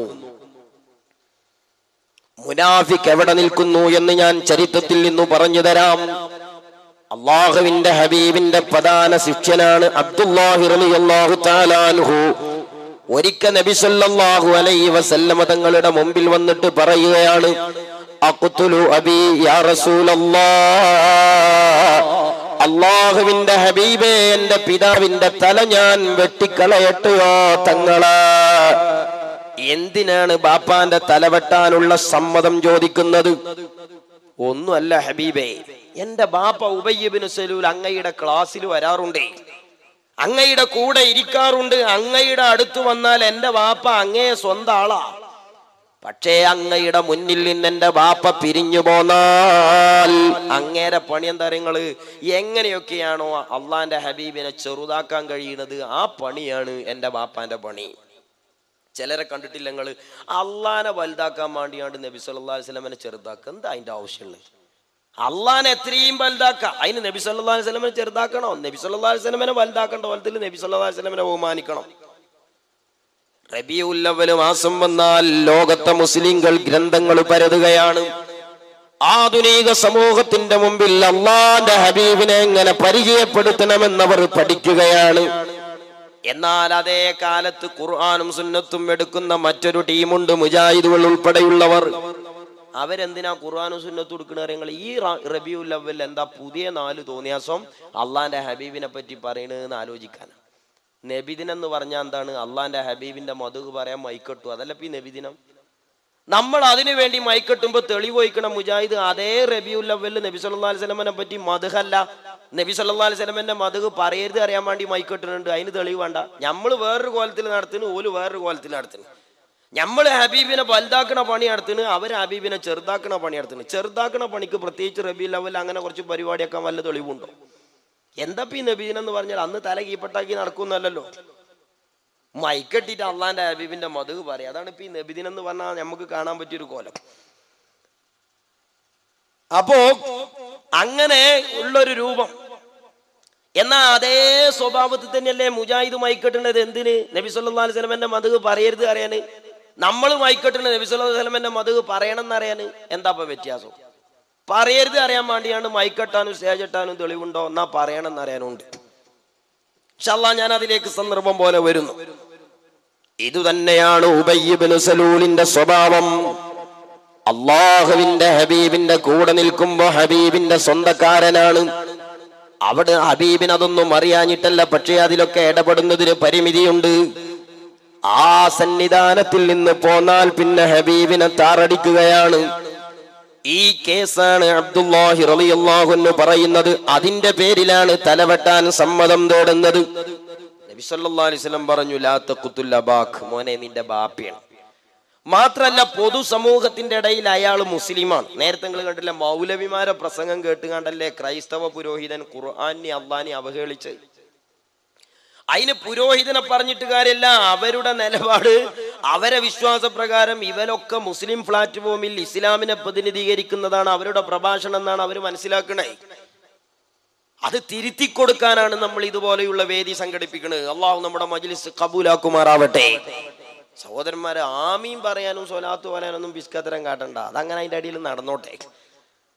മഹാനായ മുഹമ്മദുർ റസൂലുള്ളാഹി സ്വല്ലല്ലാഹു അലൈഹി വസല്ലമ തങ്ങൾ അവിടുന്ന് പറഞ്ഞു, ബാപ്പാനെ കൊല്ലണ്ട. അബ്ദുല്ലാഹി റളിയല്ലാഹു അൻഹു വിട്ടില്ല. ഹബീബേ, എന്നാ പിന്നെ ബാപ്പ നന്നാകാൻ മാർഗമുണ്ടോ നോക്കണം. എന്താണ് ബാപ്പ നന്നാകാനുള്ള മാർഗമായി അബ്ദുല്ലാഹി റളിയല്ലാഹു അൻഹു കണ്ടെത്തിയത്? ഇന്നക ലതഹ്ദീ ഇലാ സിറാത്തിൻ മുസ്തഖീം. അല്ലാഹുവിന്റെ ഹബീബിന്റെ സ്പർശനങ്ങളും സുവിശേഷങ്ങളും തിരുനോട്ടങ്ങളും അള്ളാന്റെ ഹബീബുമായി ബന്ധപ്പെട്ട എല്ലാം ഒരാൾക്ക് ഹിദായത്ത് കിട്ടാനുള്ള കാരണമാണെന്ന് ഖാലല്ലാഹു അസ്സ വജൽ. അല്ലാഹു സുബ്ഹാനഹു വ തആല പ്രഖ്യാപിച്ചിട്ടുണ്ടല്ലോ. അബ്ദുല്ലാഹി റളിയല്ലാഹു അൻഹു പറഞ്ഞു, ഹബീബേ, അവിടുന്ന് വുളൂ ചെയ്ത വെള്ളത്തിന്റെ ബാക്കി അല്പം തരണം. ഞാൻ ആ വെള്ളം കൊണ്ടുപോയി എന്റെ ബാപ്പാനെ ഒന്ന് കുളിപ്പിക്കട്ടെ. അങ്ങ് വുളൂ ചെയ്ത വെള്ളത്തിന്റെ ബാക്കി കൊണ്ട് എന്റെ പിതാവിനെ കുളിപ്പിച്ചാൽ ആ വെള്ളത്തിന്റെ പവർ കൊണ്ട് എന്റെ ബാപ്പ നന്നായേക്കാം. അപ്പൊ എന്താ നബി സല്ലല്ലാഹു അലൈഹി വസല്ലമയുടെ മറുപടി? അതൊക്കെ ജാതിക്ക് പുറത്തു പോണ സംഗതി, പോടോ മുന്നിന്ന് പറഞ്ഞോ. അള്ളാഹുവിന്റെ ഹബീബ് അവിടുന്ന് വുളൂ ചെയ്ത വെള്ളത്തിന്റെ ബാക്കി കൊടുക്കുന്നു. ആ വെള്ളം അബ്ദുല്ലാഹി റളിയല്ലാഹു അൻഹു കൊണ്ടുപോകുന്നു. ബാപ്പയാകുന്ന മുനാഫിക്കിന്റെ മുന്നിലെത്തി. എന്താ മുനാഫിക്കിന്റെ മറുപടി? എവിടുന്നെങ്കിലും നബി സല്ലല്ലാഹു അലൈഹി വസല്ലം തങ്ങളുടെ ശരീരവുമായി ബന്ധപ്പെട്ട എന്തെങ്കിലും ഒന്ന് കിട്ടി, അത് മുഖ്യ വെള്ളയിട്ട് ഒരു മുജാഹിദ് മൗലവിന്റെ അടുത്ത് എന്നോക്കാണി. ആ മുജാഹിദ് മൗലവി പറയുന്ന മറുപടിയുടെ സെയിം മറുപടി ഉബയ്യ് ഇബ്നു സലൂൽ പറയണം. എന്താണ് ഉബയ്യ് ഇബ്നു സലൂൽ പറയുന്നത്? സഖൈതനി ബൗല ഉമ്മിക മആദല്ലാഹ്. ആ മനുഷ്യൻ ഒളു ചെയ്ത വെള്ളത്തിന്റെ ബാക്കി കൊണ്ട് എന്നെ കുളിപ്പിക്കുന്നതിനേക്കാളും നല്ലത് നിന്റെ ഉമ്മാന്റെ മൂത്രം എന്നെ കുടിപ്പിക്കലാണ്. അതേ മഹാനായ നബി സല്ലല്ലാഹു അലൈഹി വസല്ലമ തങ്ങളുടെ ശരീരം തൊട്ട വെള്ളത്തിന് പുണ്യമുണ്ട്. ആ വെള്ളം കൊണ്ട് ഹിദായത്ത് കിട്ടാൻ വരെ കാരണമാണെന്ന് സ്വഹാബത്ത് വിശ്വസിച്ചപ്പോൾ കലിമ തൊള്ള കൊണ്ട് പറയുന്ന ഉബയ്യ് ഇബ്നു സലൂലിന് ആ വിശ്വാസം വിശ്വസിക്കാൻ കഴിഞ്ഞില്ല. എന്നെ കേൾക്കുന്ന ഏതെങ്കിലും മുജാഹിദ് സുഹൃത്തെ ഉണ്ടെങ്കിൽ വിളിക്കൂ മൗലവിക്ക്. ഈ തർക്കത്തിൽ നമ്മൾ ഉബയ്യ് ഇബ്നു സലൂലിന്റെ നിലപാടിലാണോ നിൽക്കുന്നത്, അതോ അബ്ദുല്ലാഹി റളിയല്ലാഹു അൻഹുവിന്റെ കൂടെയാണോ എന്ന് ചോദിച്ചു നോക്ക്. മൗലവി പറയുന്നത് കാണാം, ആ വെള്ളത്തിനൊന്നും വലിയ പ്രാധാന്യമല്ല. മുനാഫിക്കിന്റെ സ്വരം കടമെടുത്തു മൗലവിമാരെന്ന് പറയുന്നതിൽ ഞങ്ങൾക്ക് സങ്കടമുണ്ട്. സാധാരണ മുജാഹിദുകളെ നിങ്ങൾ തെറ്റിദ്ധരിച്ചു പോയവരാണ്. നിങ്ങളെ ഞങ്ങൾ ആക്ഷേപിക്കുന്നില്ല, അവഹേളിക്കുന്നില്ല. വിവരമില്ലാത്തത് കൊണ്ട് നിങ്ങൾ തെറ്റിദ്ധാരണ കടിമപ്പെട്ടു പോയതാണ്. മാറി ചിന്തിക്കാനും പുനരാലോചിക്കുവാനും ആലിമീങ്ങളുമായി സ്നേഹത്തോടെ ബന്ധപ്പെട്ടുകൊണ്ട് കാര്യങ്ങൾ പഠിക്കാനും നിങ്ങൾക്ക് അവസരമുണ്ട്. ആ അവസരങ്ങൾ ഉപയോഗപ്പെടുത്തി ഈമാനിന്റെ കൂടെ നിന്നോ. അല്ലാഹുവേ, തെറ്റിദ്ധരിച്ചവർക്ക് കാര്യം ബോധ്യപ്പെടുത്തുന്ന ഖിദ്മകളായി ഞങ്ങളെ ഈ മജ്ലിസുകളൊക്കെ കബൂലാക്കണേ അല്ലാ. ഇവിടെയുള്ള മുജാഹിദ് സുഹൃത്തുക്കൾ ഞങ്ങളെ കുടുംബമാണ്, ഞങ്ങളെ മഹല്ലിൽ മെമ്പർമാരാകേണ്ടവരാണ്. ഞങ്ങളെ കൂടെ ഇവിടെയുള്ള മതപരവും സാമൂഹ്യപരവുമായ വിഷയങ്ങളിൽ കൂടെ നിന്നുകൊണ്ട് ഹെൽപ്പ് ചെയ്യേണ്ടവരാണ്. വെറുതെ സമുദായത്തിന്റെ എനർജി തർക്കങ്ങളിലേക്ക് വലിച്ചടക്കാൻ ഞങ്ങളെ യുവാക്കളെ കാരണക്കാരാക്കല്ല അല്ലാ. അവർക്ക് നീ ശരി ബോധ്യപ്പെടുത്തി കൊടുക്കണേ അല്ലാ. സഹോദരന്മാരെ, ഈ വിഷയത്തിൽ മൗലവിമാരുടെ നിലപാടെന്താണ്? നബി സല്ലല്ലാഹു അലൈഹി വസല്ലമ തങ്ങളുടെ ആ ശാരീരിക പ്രത്യേകത വ്യക്തമാക്കുന്ന എത്ര ഹദീസുകളാണ് ഉള്ളത്? മുഹമ്മദുൻ ബശറുൻ ലാ കൽ ബശരി യഖൂതു ഹജറുൻ ലാ കൽ ഹജരി. ഹബീബ് മനുഷ്യനാണ്, പക്ഷേ സാധാരണ മനുഷ്യനല്ല. അള്ളാഹുവിന്റെ ഹബീബ് മനുഷ്യനാണ്, സാധാരണ മനുഷ്യനല്ല. യാക്കൂത്ത് എന്ന് പറയുന്നത് കല്ലാണെങ്കിലും നമ്മൾ ചവിട്ടിയരക്കുന്ന ചരക്കല്ല് പോലെയല്ല.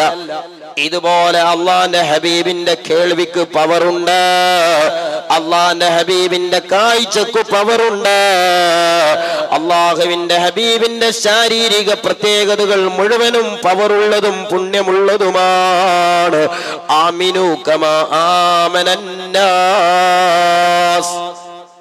എത്ര സംഭവങ്ങളാണ് സ്വഹാബത്ത് അതിന് പ്രാധാന്യം കൊടുത്തത് ഗ്രന്ഥങ്ങളിലുള്ളത്.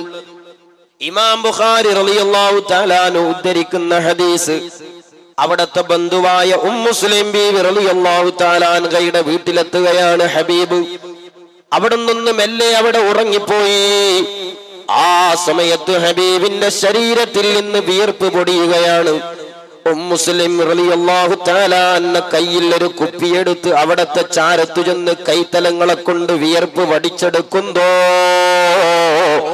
അങ്ങനെ പെട്ടെന്ന് അല്ലാഹുവിന്റെ ഹബീബ് ഉണരുമ്പോൾ അവിടുന്ന് ചോദിക്കുകയാണ്, കൈഫ തസ്നഈൻ, എന്താണ് ചെയ്തുകൊണ്ടിരിക്കുന്നത് എന്ന് ചോദിക്കുമ്പോ ബീവി പറയുന്ന മറുപടി എന്താ? ഹാദാ അറഖുക യാ റസൂലല്ലാഹ്. ഹബീബേ, ഇത് അവിടുത്തെ ശരീരത്തിൽ നിന്ന് പൊടിഞ്ഞു വന്ന വിയർപ്പ് ഞാൻ എന്റെ കുപ്പിയിലേക്ക് വടിച്ചെടുത്തതാണ്. എന്തിനാണ് ഈ വിയർപ്പെന്നറിയുമോ? മഹദി പറയുകയാണ്, ഞങ്ങൾ അങ്ങാടികളിൽ നിന്ന് വാങ്ങിക്കൊണ്ടുവരുന്ന സുഗന്ധദ്രവ്യങ്ങളിൽ ഈ വിയർപ്പിന്റെ ഒരു അംശമെങ്ങാനും ഒഴിച്ചു കൊടുത്താൽ ലോകത്തെ ഏറ്റവും സൗഗന്ധ്യമുള്ള സുഗന്ധദ്രവ്യമായി ഞങ്ങൾക്കത് അനുഭവപ്പെടാറുണ്ട് തങ്ങളെ. ആമിനു കമാ ആമനന്നാസ്. നബി സല്ലല്ലാഹു അലൈഹി വസല്ലമ തങ്ങളുടെ ശരീരത്തിൽ നിന്ന് പുറപ്പെടുന്ന വിയർപ്പിന് ഈ പുണ്യമുണ്ടെന്ന് വിശ്വസിക്കാൻ ഒറ്റ മൗലവിനെ കിട്ടൂല. മൗലവിമാർക്ക് ഈ ഹദീസുകളൊന്നും നിഷേധിക്കാൻ കഴിയാത്തത് കൊണ്ട് പല ന്യായീകരണം പറയും. ഒരു മൗലവി പ്രസംഗിക്കാണ്, നബി സല്ലല്ലാഹു അലൈഹി വസല്ലമ തങ്ങളുടെ മുടിയൊക്കെ ചില സ്വഹാബികൾ എടുത്ത് സൂക്ഷിച്ചു വെച്ചതൊക്കെ ഉണ്ട്. പടുത്ത് പിന്നെ ഒരു തീവ്രവാദി സംഘടനന്റെ പത്രത്തിൽ ഒരു ചങ്ങാതി ലേഖനത്തിൽ ചങ്ങാതി പറയുന്നത്, നബി സല്ലല്ലാഹു അലൈഹി വസല്ലമ തങ്ങളുടെ ശാരീരിക പ്രത്യേകതകൾ ബോധ്യപ്പെടുത്തുന്ന കുറെ സംഗതിയൊക്കെ ഞാൻ കിതാബിൽ കണ്ടിട്ടുണ്ട്, പക്ഷെ അവിടെ എത്തുമ്പോ ഞങ്ങളത് വായിച്ചു നോക്കലില്ല, ഞങ്ങൾ അപ്പുറം ചാടിക്കടക്കലാണ്. എന്താ അനുഉമിനു കമാ ആമന സുഫാ. സ്വഹാബത്ത് അങ്ങനെയൊക്കെ ചെയ്തിക്കണെങ്കിൽ അത് വിഡ്ഢിത്തല്ലേ? അതൊക്കെ മനുഷ്യന്റെ വേസ്റ്റുകളല്ലേ? അതൊന്നും വായിച്ച് വിശ്വസിക്കാന്നുള്ളത് ബുദ്ധിയുള്ളവർക്ക് ഒക്കൂല. അതുകൊണ്ട് ഞങ്ങൾ അവിടെ എത്തുമ്പോ ജമ്പിങ്, ഒറ്റയടിക്ക് അങ്ങോട്ട് ചാടുക. ചാടണീനൊന്നും കുഴപ്പമില്ല, അത് മാപ്പിളാരെ കൂട്ടത്തിൽ നിന്നുകാണ്ട് വേണ്ട.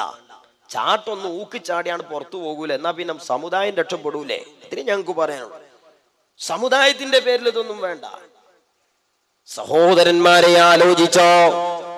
വേറെ ഒരു മൗലവി പറയുന്ന ന്യായീകരണം എന്താണ്? സംഗതി അങ്ങനെയൊക്കെ ഉണ്ട്, പക്ഷെ അതൊന്നും എന്തിനല്ല, പുണ്യം കിട്ടാൻ വേണ്ടിയിട്ടല്ല. പിന്നെ എന്തിനാ സ്വഹാബത്ത് മുടിയെടുത്ത് സൂക്ഷിച്ചു വെച്ചത് എന്നാ മൗലവി കണ്ടെത്തിയത്? മൗലവി പറയാണ്, ബാപ്പാരോട് സ്നേഹമുള്ള മക്കള് ബാപ്പാര് മരിക്കുമ്പോ ബാപ്പാന്റെ മുടിയും ബാപ്പാന്റെ കുപ്പായവും പെന്നൊക്കെ എടുത്തു വെക്കലില്ലേ, അതുപോലെ എടുത്തു വെച്ചതാണ് എന്നാര് പറയാം? മൗലവിന്റെ വക. ഏതെങ്കിലും ഇമാമിങ്ങൾ അങ്ങനെ പറഞ്ഞതാണോ? അല്ലല്ല, മൗലവിന്റെ വക. എന്തിനാ മൗലവി അങ്ങനെ പറയുന്നത്? അനുഉമിനു കമാ ആമന സുഫാ. ഒരു മനുഷ്യന്റെ വിയർപ്പ്. ഒരു മുജാഹിദ് മൗലവിയോട് ഒരു ദിവസം ഞാൻ സ്വകാര്യമായ സംഭാഷണത്തിൽ ചോദിച്ചു, ഇങ്ങനെയൊക്കെ ബുഖാരിയിലില്ല മൗലവി, എന്താ നിങ്ങളതൊന്നും പറയാത്തത്? മുസ്ലിയാരെ, ഈ ആധുനിക സമൂഹത്തിൽ അതൊക്കെ പറയുന്നത്, ഈ മനുഷ്യന്റെ വേസ്റ്റുകളെ കുറിച്ചൊക്കെ പറയുന്നത്, അതൊക്കെ ഒരു മോശല്ലേ? നോക്കുങ്ങള്, സ്വന്തം ഭാര്യന്റെ വിയർപ്പാണെങ്കിലും മുടിയാണെങ്കിലും ഒന്നും മോശല്ല, അതൊക്കെ ഉഷാറാ അല്ലേ? അള്ളാന്റെ ഹബീബിന്റെ അടുത്തേക്ക് എത്തുമ്പോ അലർജി, അരാജകത്വം. ലാ യുഅ്മിനു അഹദുക്കും മത്താ അകൂന അഹബ്ബ ഇലൈഹി. ഒരു ഭാര്യയുടെ വിയർപ്പുമായി മുടിയുമായി ഉമനീരുമായി ഒരാണിന് പൊരുത്തപ്പെടാൻ കഴിയുന്നത് എന്തുകൊണ്ടാ? മഹബത്താണ് പാലം. ആ മഹബത്ത് അതിന്റെ അപ്പുറം വേണ്ടത് ആരോടാണ്? അഷ്റഫുൽ ഖൽഖ് ത്വാഹ റസൂലുള്ളാഹി സ്വല്ലല്ലാഹു അലൈഹി വസല്ലമ തങ്ങളെ അടുത്തേക്ക് എത്തുമ്പോ ഒപ്പം ചാടി കിടക്കുക, ഭാര്യന്റെ അടുത്തേക്ക് എത്തുമ്പോ ഒപ്പം കിടക്കുക. ഇതാണ് വ്യത്യാസം. ഈമാന്റെ വ്യത്യാസങ്ങളാണ്. മൗലവിന്റെ ന്യായീകരണം നോക്കുങ്ങള്. നിങ്ങളൊന്ന് ആലോചിച്ച് നോക്കൂ, ബാപ്പട്ട ജുബ്ബ, ഇനി ബാപ്പാന്റെ വല്ല മുടി എവിടെയും കൊഞ്ഞിടും, അതെന്തിനാ ആരാധിക്കാനാ? അതിന് പുണ്യം ഉണ്ടെന്ന് വിചാരിക്കാനാ? അല്ലെങ്കിൽ അതിൽ നിന്ന് എന്തെങ്കിലും കിട്ടുമെന്ന് വിചാരിക്കാനാ? അല്ല, സ്നേഹമുള്ളവരൊക്കെ ചെയ്യണം. ബാപ്പാന്റെ ഒരു പേന, ബാപ്പ ചോദിച്ച ഡയറി, അല്ലെങ്കിൽ ബാപ്പ ഉപയോഗിച്ച മറ്റെന്തെങ്കിലും ഒരു ചെറിയ പെൻസില്, ഈ വക കാര്യങ്ങളൊക്കെ സ്നേഹമുള്ളവര്. റസൂലുള്ളാഹിന്റെ മുടി സഹാബത്തിൽ ചിലർ അങ്ങനെ സൂക്ഷിച്ചു, സത്യമാണ്, അവർ സൂക്ഷിച്ചിട്ടുണ്ട്. പക്ഷെ ആരെ കൃത്യമായി പറയുന്നു? റസൂലുള്ളാഹി സ്വല്ലല്ലാഹി അലൈഹി വസല്ലമയുടെ മുടി സഹാബത്ത് സൂക്ഷിച്ച ഘട്ടങ്ങൾ എന്താണ് എന്ന് കൃത്യമായി പഠിക്കേണ്ടതുണ്ട്. ഏത് ബാപ്പാന്റെങ്കിലും മുടി നിങ്ങളെ വീട്ടിൽ അങ്ങനെ ഉണ്ടോ? ഏതെങ്കിലും മുജാഹിദ് പ്രവർത്തകൻ ആലോചിച്ചിട്ടുണ്ടോ? പഠിച്ചോനെ, എന്റെ വല്യാപ്പാര് എത്ര മരിച്ചുപോയി, ഒരൊറ്റ വല്യാപ്പാന്റെ മുടി ഒരു പെട്ടിയിലും ആരും എടുത്തു വെച്ചിട്ടില്ലല്ലോ. അപ്പൊ നമ്മളെ തറവാട്ടിൽ ഒരു ബാപ്പാനോട് ഒരു മക്കൾക്കും ഒരു മഹബത്തും ഉണ്ടായില്ലേ? ഇനി പോകട്ടെ സഹോദരന്മാരെ, എത്ര മുജാഹിദ് മൗലവിമാര് ജീവൻ പോയി ഈ നാട്ടിൽ. ഏതെങ്കിലും ഒരു മൗലവിയുടെ മുടി മക്കളോ അനുയായികളോ ഏതെങ്കിലും ഒരു മുജാഹിദ് ഓഫീസിൽ ഇങ്ങനെ ഓർമ്മക്ക് സൂക്ഷിച്ചു വെച്ചിട്ടുണ്ടോ? പോകട്ടെ മുസ്ലിമേ, ലോകത്തിന്റെ ചരിത്ര താളുകളിൽ കടന്നുപോയ അനേകം ചരിത്ര പുരുഷന്മാരില്ലേ? നബി സല്ലല്ലാഹു അലൈഹി വസല്ലം തങ്ങളുടെ ആസാറുകൾ ഇത്രമാത്രം ആധികാരികമായി സൂക്ഷിക്കപ്പെട്ടതുപോലെ ലോകത്തെ വറകൊള്ളിച്ച വിപ്ലവകാരികളുടെ ആരുടെയെങ്കിലും തിരുകേശങ്ങളോ ആസാറുകളോ അനുയായികളാൽ ഇത്രത്തോളം ആദരിക്കപ്പെട്ടിട്ടുണ്ടോ, സൂക്ഷിക്കപ്പെട്ടിട്ടുണ്ടോ? ഇത് കേട്ടാൽ ഒരു മുസ്ലിമിന് അപമാനം ഉണ്ടാകണ്ടേ? മുഅ്മിനുള്ള മനുഷ്യന് അഭിമാനം ഉണ്ടാകും, മുനാഫിക്കിന് അപമാനം ഉണ്ടാകും. മുഹമ്മദുർ റസൂലുള്ളാഹി സ്വല്ലല്ലാഹു അലൈഹി വസല്ലമ തങ്ങളോടുള്ള വിശ്വാസം മൗലവിമാർക്ക് സ്വഹാബത്തിന് അനുധാവനം ചെയ്യാൻ കഴിയുന്നില്ല. അവിടെ യുക്തിവാദത്തിലൂടെ വ്യാഖ്യാനം ചുമക്കാണ് മൗലവിമാർ. എന്നാൽ അല്ലാഹുവിന്റെ ഹബീബിന്റെ ആസാറുകൾ എന്തിനു വേണ്ടി സൂക്ഷിച്ചു വെച്ചു? അത് ഓർമ്മക്കാണോ പുണ്യം കിട്ടാനാണോ എന്ന് പറയേണ്ടതാരാണ്? അത് സൂക്ഷിച്ചു വെച്ച സ്വഹാബത്ത് തന്നെയല്ലേ? കേട്ടോ മുസ്ലിമേ, സിദ്ദീഖ് റളിയല്ലാഹു തആല അൻഹുവിന്റെ മകളാണ് ആയിഷത്തു തുഹ്റ റളിയല്ലാഹു തആല അൻഹ. നബി സല്ലല്ലാഹു അലൈഹി വസല്ലമ തങ്ങളുടെ ഭാര്യയാണ് ആയിഷത്തു തുഹ്റ റളിയല്ലാഹു തആല അൻഹ. വഫാത്താകുമ്പോൾ അവിടുത്തെ സഹോദരിയായ അസ്മാ റളിയല്ലാഹു തആല അൻഹ പറയുകയാണ്, എന്റെ സഹോദരി വഫാത്താകുമ്പോ അവിടുത്തെ കയ്യിൽ അല്ലാഹുവിന്റെ ഹബീബിന്റെ ഒരു ജുബ്ബയുണ്ടോ, ആ ജുബ്ബ പിന്നീട് സൂക്ഷിച്ചു വെച്ചത് ഞാനാണ്. എന്തിനാണ് ആ ജുബ്ബ സൂക്ഷിച്ചു വെച്ചതെന്നറിയോ? ആ ജുബ്ബ എന്റെ വീടിന്റെ പരിസരത്തുള്ള വീടുകളിൽ കുട്ടികൾക്ക് അസുഖം വന്നാൽ ആ വീട്ടിലെ ആളുകൾ എന്റെ വീട്ടിലേക്ക് വെള്ളപ്പാത്രവുമായി വരികയാണ്.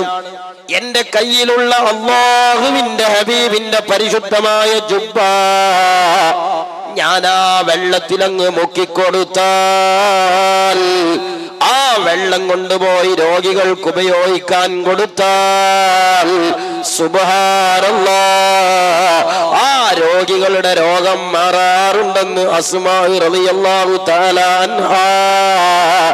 ആമിനു കമാ ആമനന്നാസ്. സ്വഹാബത്ത് വിശ്വസിച്ചതുപോലെ വിശ്വസിക്കൂ എന്ന് പറയപ്പെട്ടാൽ അവര് പറയും, എന്തു പറയും? അനുഉമിനു കമാ ആമന സുഫഹാ. ഒരു വിയർപ്പ് കൊണ്ട്, ഒരു ജുബ്ബയുടെ വെള്ളം കൊണ്ടൊക്കെ രോഗം മാറുക എന്നുള്ളത് കിതാബിലൊക്കെ ഉണ്ട്. അത് വായിച്ച് പ്രചരിപ്പിക്കാനൊന്നും ഞങ്ങളെ കിട്ടൂല. അവിടെ എത്തുമ്പോൾ ഞങ്ങൾ ചാടിക്കടക്കും. അത് വിഡ്ഢിത്തമാണെന്ന്. ഇത് ഈമാനിന്റെ ലക്ഷണമല്ല. എന്നാൽ അത്തരം കക്ഷികളോടൊരു കാര്യം കൂടി ഖുർആൻ പറയാൻ ആവശ്യപ്പെടുന്നുണ്ട്. എന്താണത്? ഒരു കാര്യം കൂടി സമുദായത്തിന്റെ നന്മ വിട്ടുകൊണ്ടൊന്ന് പറഞ്ഞു നോക്കൂ. ഇദാ ഖീല ലഹും ലാ തുഫ്സിദൂ ഫിൽ അർളി. മുസ്ലിങ്ങളായ ഞങ്ങൾ യഥാർത്ഥ ഈമാനുമായി കഴിഞ്ഞുകൂടിക്കോട്ടെ. പട്ടിമറ്റം മഹല്ലത്തിൽ ഇസ്ലാം നിലനിന്നിട്ട് കാലങ്ങളായി. ഞങ്ങൾ ഇവിടെയുള്ള ഇസ്ലാമിനെ സ്വഹാബത്തിന്റെ വഴിയിലൂടെ മുന്നോട്ട് കൊണ്ടുപോകട്ടെ. ഞങ്ങളെ ഈ രാജ്യത്ത് വന്ന് വെറുതെ ഞങ്ങളെ സമുദായത്തിന്റെ ഊർജവും എനർജിയും സമയവും ചെലവാക്കുന്ന ഫസാദിന്റെ കലഹങ്ങൾ ഞങ്ങളെ കവലകളിൽ കൊണ്ടുവരല്ല. ലാ തുഫ്സിദൂ ഫിൽ അർളി. നാട്ടിൽ നിങ്ങൾ കുഴപ്പങ്ങൾ ഉണ്ടാക്കല്ല എന്ന് പറഞ്ഞാൽ അവരെന്താ പറയാ? ഞങ്ങൾ കുഴപ്പക്കാരോ, ഞങ്ങൾ കുഴപ്പക്കാരല്ല, പിന്നെ ഞങ്ങൾ ആരാ? അവരെ സംബന്ധിച്ച് അവർ സ്വയം പരിചയപ്പെടുത്തും. എന്ത്? അവർ പരിചയപ്പെടുത്തുന്നു ഇന്നമാ നഹ്നു മുസ്ലിഹൂൻ. ഞങ്ങൾ നാട്ടിൽ കുഴപ്പമുണ്ടാക്കുന്ന കക്ഷികളല്ല, ഞങ്ങൾ ഇസ്ലാഹി പ്രവർത്തകരാണ്. ഇസ്ലാഹി പ്രഭാഷണമാണ്, ഇസ്ലാഹി പ്രവർത്തനമാണ്. ആധുനിക മുജാഹിദിന്റെ സ്റ്റേജിൽ ഒട്ടിച്ചു വെക്കാനുള്ള നിഫാഖിന്റെ സ്റ്റിക്കർ അല്ലാഹുവിന്റെ ഖുർആൻ 14 നൂറ്റാണ്ടും മുസ്ലിമിന്റെ കയ്യിൽ തന്നുകട്ടോ. ഖുർആൻ വിട്ടില്ല അവരെ. ഉറപ്പിച്ച് തറപ്പിച്ച് ഖുർആൻ പറയുന്നു, സ്വഹാബത്തിന്റെ വിശ്വാസം വിശ്വസിക്കാതെ അതിന് വളച്ചുകെട്ടിന്റെ ന്യായീകരണം കണ്ടെത്തുന്ന കക്ഷികളെ, അലാ ഇന്നഹും ഹുമുൽ മുഫ്സിദൂൻ. അവർ ഫസാദിന്റെ ആളുകളാണ്. അവർ നാട്ടിൽ ഫസാദും പ്രശ്നവും ഉണ്ടാക്കുന്ന ആളുകളാ, ഗുണം ചെയ്യുന്ന ആളുകളല്ല. പക്ഷെ അവരുടെ അവകാശവാദം എന്താണ്? ഞങ്ങൾ നാട്ടിൽ ഗുണം ഉണ്ടാക്കണോലാണ്. മുജാഹിദ് സ്റ്റേജിൽ മണ് കയറിയാൽ പ്രസംഗിക്കാൻ തുടങ്ങും, ഞങ്ങളാണ് ഇവിടെ പാലം കൊണ്ടുവന്നത്, തോട് കൊണ്ടുവന്നത്, കരണ്ട് കൊണ്ടുവന്നത്, റോഡ് കൊണ്ടുവന്നത്. സാമൂഹിക സാഹചര്യം അനുസരിച്ചുകൊണ്ട് കാലികമായ വികസനങ്ങൾ ഏത് നാട്ടിലുണ്ടാവും. ഈ പ്രദേശത്ത് ഒരു 25 കൊല്ലം മുമ്പുള്ള റോഡും പാലും ആവൂല ഇപ്പോഴുള്ളത്. അത് സാമൂഹികമായ മാറ്റങ്ങളാണ്. അത് ഏതെങ്കിലും ഒരു സംഘടനന്റെ അക്കൗണ്ടിക്ക് വരവെക്കാൻ പാടില്ല. പക്ഷേ അല്പമൊക്കെ വിദ്യാഭ്യാസപരമായി ചിന്തിക്കുന്ന സമൂഹത്തിന്റെ വിശ്വാസം പോക്കറ്റടിക്കാൻ, പ്രമാണങ്ങളെ ബോധ്യപ്പെടുത്താൻ കഴിയില്ലെങ്കിൽ പിന്നെ മൗലവിമാര് പറയും ഞങ്ങളാണ് ഇവിടെ പുരോഗതി കൊണ്ടുവന്നത്, ഞങ്ങൾ ഇസ്ലാഹി പ്രവർത്തകരാന്ന് ഖുർആൻ പറയുന്നല്ലോ. അതിന്റെ പച്ച മലയാളം. ഒരു മുജാഹിദ് മൗലവി അങ്ങനെ അങ്ങോട്ട് പ്രസംഗിച്ച് കാട് കയറി പ്രസംഗിച്ചു. ആ മൗലവിയുടെ വാക്ക് ഞാൻ കടമെടുക്കുകയാണ്. പൊതുസമൂഹം എന്നോട് ക്ഷമിക്കണം, ഇതെന്റെ മലയാളമല്ല. മൗലവി ഇങ്ങോട്ട് പറഞ്ഞു, മുജാഹിദ് പ്രസ്ഥാനത്തിനെ കൊണ്ടുണ്ടാക്കിയ ഒരുപാട് നേട്ടങ്ങൾ എണ്ണി എണ്ണി പറഞ്ഞിട്ട് അവസാനം മൗലവി പറഞ്ഞ വാക്ക് പ്രസക്തമായത് ഞാൻ കേൾപ്പിക്കുകയാണ്. കേരളത്തിലെ മുസ്ലിം സ്ത്രീകൾ അടിപ്പാവാട ധരിക്കാത്തൊരു കാലം ഉണ്ടായിരുന്നു, അറിയോന്നാ മൗലവി ചോദിക്കണം. മറുപടി അറിയില്ല എന്നാണ്. കാരണം അടിപ്പാവാട അങ്ങനെ പെട്ടെന്ന് നോക്കിയാൽ കാണൂല. പക്ഷെ ഞങ്ങൾക്ക് ഒരു കാര്യം അറിയാം. അതെന്താണ്? കേരളത്തിലെ ആലിമീങ്ങളൊന്നും അടിപ്പാവാട ഹറാമാന്ന് ഒരു കാലത്തും ഫത്വ കൊടുത്തിട്ടില്ല. മൗലവി എന്തിനാണ് ഈ ഡയലോഗ് പൊതുസമൂഹത്തിൽ കൊണ്ടുവരുന്നത് എന്നറിയങ്ങള്? ചില മതങ്ങളിൽ സ്ത്രീകൾക്ക് മാറുമറക്കാൻ സ്വാതന്ത്ര്യം നൽകാതെ സ്ത്രീത്വത്തെ പറിച്ചു ചീന്തപ്പെട്ടിരുന്ന ചരിത്രഭാഗങ്ങൾ കലാലയങ്ങളിൽ നിന്ന് പഠിക്കുന്ന ഒരു മുസ്ലിം വിദ്യാർത്ഥിയുടെ മനസ്സിൽ സമാനമായ ക്രൂരതകൾ സ്ത്രീകളോട് മുസ്ലിം സാദാത്തുക്കളും ആലിമീങ്ങളും ചെയ്തു എന്ന് പരോക്ഷമായി ബോധ്യപ്പെടുത്താനും അതുവഴി പണ്ഡിത വിരോധമുണ്ടാക്കാനുമുള്ള മൗലവിയുടെ പകിടകളിയാണ് നിങ്ങൾക്ക് വാക്കിൽ കാണാൻ കഴിയുന്നത്. മുജാഹിദ് പ്രസ്ഥാനത്തിന്റെ കുഴപ്പം, മുജാഹിദ് പ്രസ്ഥാനം ജനങ്ങളുടെ പൾസ് മനസ്സിലാക്കി പ്രവർത്തിച്ചു. മുജാഹിദ് പ്രസ്ഥാനം കൈവക്കാത്ത എന്തൊരു നന്മയാണ് ഈ സമൂഹത്തിനുള്ളത്. കേരളത്തിലെ മുസ്ലിം സ്ത്രീകൾ അടിപ്പാവാട ധരിക്കാത്തൊരു കാലമുണ്ടായിരുന്നു. അറിയുമോ നിങ്ങൾക്ക്? അവർക്ക് അടിപ്പാവാട ധരിപ്പിച്ച പ്രസ്ഥാനമാണ് മുജാഹിദ് പ്രസ്ഥാനം. അറിയോ നിങ്ങൾക്ക്? ഇന്നമാ നഹ്നു മുസ്ലിഹൂൻ. ഖുർആൻ പറഞ്ഞില്ലേ ഞങ്ങൾ ഫസാദിന് വന്നോലല്ല, ഞങ്ങൾ പിന്നെ എന്തിനു വന്നതാണ്? അറബിക് കോളേജ് ഉണ്ടാക്കാൻ വന്നതാണ്, അടിപ്പാവാട തരാൻ വന്നതാണ്, ഞങ്ങൾ സ്കൂള് തരാൻ വന്നതാണ്. എന്നാൽ മുസ്ലിമെ തെറ്റിദ്ധരിച്ചു പോകണ്ട. പ്രശ്നം അടിപ്പാവാടയല്ല, അറബി കോളേജല്ല, വിദ്യാഭ്യാസമല്ല. സ്വഹാബത്തിന്റെ വിശ്വാസം ഉണ്ടോ ഇല്ലേ എന്നതാണ് വിഷയം. സ്വഹാബത്തിന്റെ വിശ്വാസം വിട്ട് മുനാഫിക്കിന്റെ വിശ്വാസം കടമെടുത്താൽ അത് ഈമാനാവുകയില്ല, അത് ഇസ്ലാഹാകുകയില്ല, അത് ഫസാദ് തന്നെയാണെന്ന് ഖാല അല്ലാഹു അസ്സ വജൽ. അല്ലാഹു സുബ്ഹാനഹു വ തആല പഠിപ്പിക്കുകയാണ്. പക്ഷേ മുജാഹിദ് എന്താണ് ഈ സമൂഹത്തിൽ തന്നത്? ഫസാദ് തന്നെയല്ലേ? മുജാഹിദിനെ കൊണ്ട് ഈ സമൂഹത്തിൽ എന്താണ് കിട്ടിയത്? ഞാൻ ചോദിക്കട്ടെ മുസ്ലിമെ, പണ്ട് കാലങ്ങളിൽ ഈ കവലകളിൽ മുസ്ലിങ്ങൾക്ക് ഇസ്ലാമാത് എന്ന് തപ്പിത്തടയേണ്ട സാഹചര്യമുണ്ടോ? പട്ടിമറ്റം പ്രദേശത്ത് ഇസ്ലാം വന്നിട്ട് മുസ്ലിങ്ങൾ ജീവിക്കാൻ തുടങ്ങിയിട്ട് എത്രയായി? ഇപ്പൊ ആളുകൾക്കിടയിൽ മുസ്ലിം ഏതാണ് ഇസ്ലാം ഏതാണ് എന്ന് തർക്കം വന്നു. ഈ തർക്കത്തിന്റെ ഉത്തരവാദികൾ ആരാണ്? വഹാബികളല്ലേ? അത് തന്നെയാണ് ഫസാദ്. ഇനി ഞാൻ ചോദിക്കട്ടെ മുസ്ലിമേ, ഇവിടെയുള്ള ഒരു യുവാവ് ബിദഅത്തിലേക്ക് പോകാൻ തീരുമാനിച്ചാൽ അവന്റെ ജീവിതത്തിൽ അവൻ ചെയ്യേണ്ട അപകടങ്ങളായ 3 കാര്യങ്ങളുണ്ട് കേട്ടോ. എന്താണ് അവൻ ചെയ്യേണ്ട കാര്യമെന്നറിയോ? സഹോദരന്മാരെ, നമ്മൾ ലോകത്തേക്ക് മനുഷ്യക്കുഞ്ഞായി ജനിച്ചു വീഴുമ്പോൾ നമ്മുടെ വലത്തെ ചെവിയിൽ അള്ള കൊണ്ട് ആരംഭിച്ച് അള്ള കൊണ്ട് അവസാനിക്കുന്ന ബാങ്ക് എന്നതാരാണ്? മഖ്ബറകളിലേക്ക് പോകുന്ന നബിദിനം കഴിക്കുന്ന ബാപ്പയാണ്. ആദ്യമായി നമ്മ കലിമ കേൾപ്പിച്ചത് നമ്മുടെ പ്രിയപ്പെട്ട പിതാവാണ്. ആ പിതാവ് നബിദിനം കഴിച്ചതിന്റെ പേരിൽ, മഖ്ബറയിൽ പോയതിന്റെ പേരിൽ ആ പിതാവ് ഇസ്ലാമിൽ നിന്ന് പുറത്തുപോയി എന്ന് പറയാതെ ഒരാൾക്ക് മുജാഹിദാകാൻ കഴിയില്ല. ഇനി ആരെയാണ് അവൻ കാഫിറാക്കേണ്ടത് കേട്ടോ?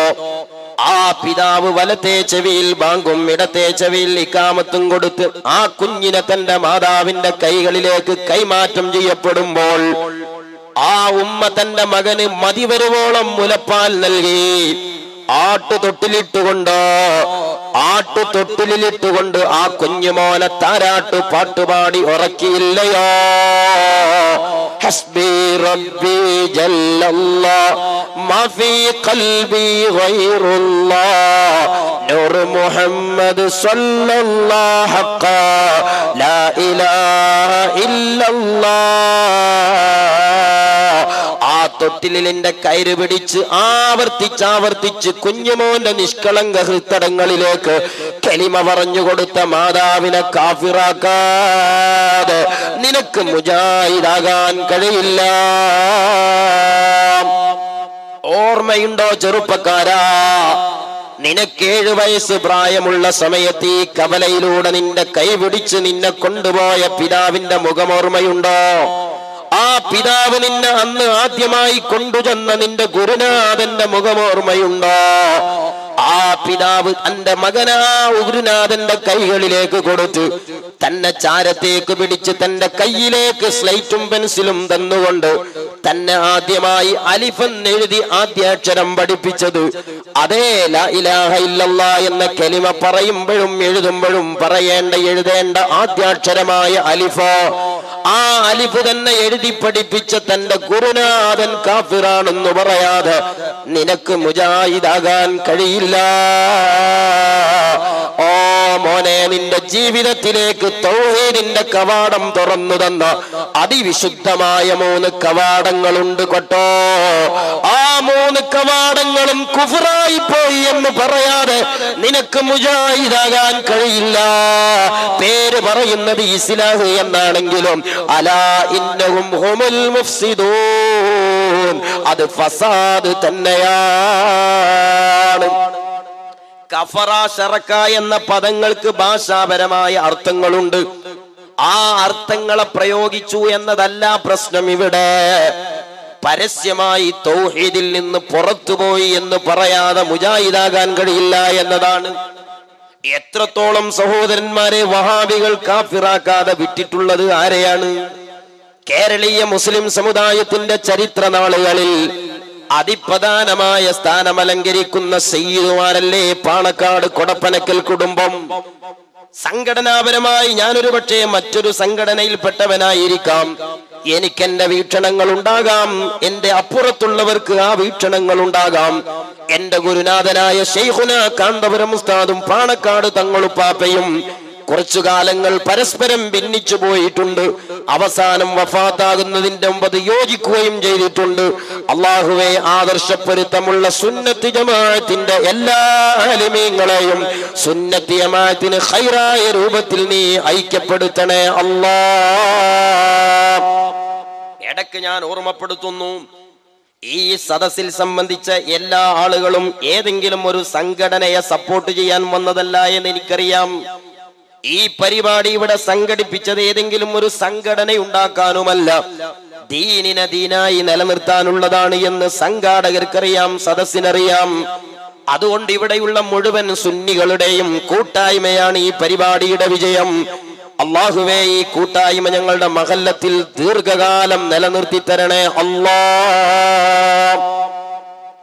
മുജാഹിദ് മൗലവിക്കെതിരെ പ്രസംഗിക്കാൻ വന്ന ഞാന് മുജാഹിദുകൾക്കിടയിൽ ഗ്രൂപ്പ് തർക്കമുണ്ട്. രണ്ട് മുജാഹിദും തമ്മിൽ കുറെ വൃത്തികേട് പരസ്പരം പറഞ്ഞിട്ടുണ്ട്. പക്ഷേ മുനീർ മൗലവിക്കെതിരെ പ്രസംഗിക്കാൻ വന്ന ഞാൻ മുനീർ മൗലവിക്കെതിരെ മറുഗ്രൂപ്പുകാര് മുജാഹിദ് മറുഗ്രൂപ്പ് പറഞ്ഞ ഒരൊറ്റ പ്രസംഗം ഞാൻ ഈ കവലയിൽ കേൾപ്പിച്ചിട്ടില്ല. അതെന്റെ മര്യാദയാണ്. കാരണം എൻ്റെ ഉമ്മ എനിക്ക് പരിശുദ്ധമായ മുലപ്പാൽ തന്നിട്ടുണ്ട്. പക്ഷേ ഇനി മുജാഹിദ് മൗലവിമാർ ഇവിടെ പ്രസംഗത്തിന് വന്നാൽ സുന്നികൾക്കിടയിലുള്ള തർക്കങ്ങളിൽ ഇടപെട്ടുകൊണ്ട് പരസ്പരം അങ്ങോട്ടും ഇങ്ങോട്ടും ഒരു കാലത്ത് മനുഷ്യ സഹജമായി പറഞ്ഞ വാചകങ്ങൾ ക്ലിപ്പുകളിലൂടെ കേൾപ്പിച്ചുകൊണ്ട് പ്രിയപ്പെട്ട സഹോദരന്മാരെ, ഈ വിശ്വാസി കൂട്ടായ്മ തകർക്കാൻ ശ്രമിക്കും. അത് തിരിച്ചറിയണം. ഞാൻ ആ പണി ഇപ്പൊ ചെയ്തിട്ടില്ല. മുജാഹിദുകളുടെ ഇടയിലുള്ള ഗ്രൂപ്പ് ഇട്ടിട്ടില്ല. പാണക്കാട് തങ്ങളുമായി സംഘടനാപരമായ ഭിന്നതയുണ്ടാകുമ്പോഴും ആ സയ്യിദിനെ സയ്യിദായി കാണാനും അവിടത്തെ കൈമുത്താനും സുന്നികൾ എല്ലാവരും തയ്യാറാണ്. പക്ഷേ ഇവിടെ വിഷയം അതല്ല. ബഹുമാനപ്പെട്ട പാണക്കാട് കൊടപ്പനക്കൽ കുടുംബം യമനിലെ ഹളർമൗത്തിൽ നിന്ന് കടൽ താണ്ടി കടന്നു വന്ന പരിശുദ്ധമായ കൊടപ്പനക്കൽ തറവാട് ബഹുമാനപ്പെട്ട പാണക്കാട് PMSC പൂക്കോയ തങ്ങള് മുസ്ലിം സമുദായത്തിന്റെ സാമുദായിക രംഗത്ത് നിറഞ്ഞു നിന്നപ്പോഴും എന്റെ പ്രിയപ്പെട്ട സഹോദരന്മാരെ, അവിടുത്തെ തറവാട്ട് മുറ്റത്ത് ഹിന്ദുവും മുസ്ലിമും ഉൾപ്പെടെയുള്ള നാനാജാതി മതസ്ഥർ മന്ത്രത്തിന് വേണ്ടി വന്നിട്ടുണ്ട്, ഏലസിന് വേണ്ടി വന്നിട്ടുണ്ട്.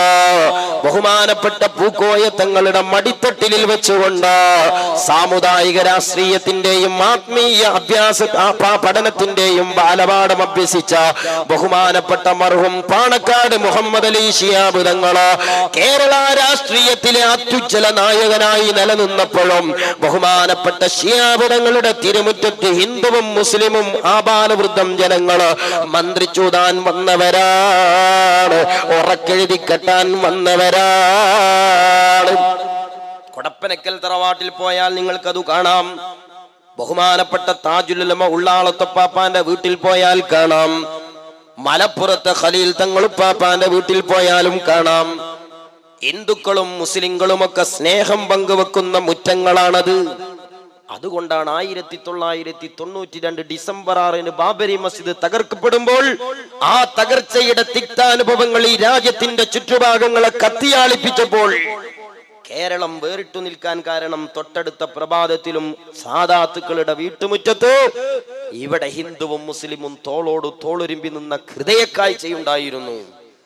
പക്ഷേ വഹാബികൾ നോക്ക് നിങ്ങൾ, അറബികൾക്കിടയിൽ വലിയ സ്വാധീനമുള്ള മുഹമ്മദ് അലി ശിഹാബ് തങ്ങളെ തെറ്റിദ്ധരിപ്പിക്കാൻ കേരളീയ വഹാബികൾ അറബി ഭാഷയിൽ ഇറക്കിയ ഡോക്യുമെന്ററിയിൽ വഹാബികൾ പരിചയപ്പെടുത്തുന്ന ധിക്കാരം നോക്ക്. എന്താ അവര് പറയുന്നത്?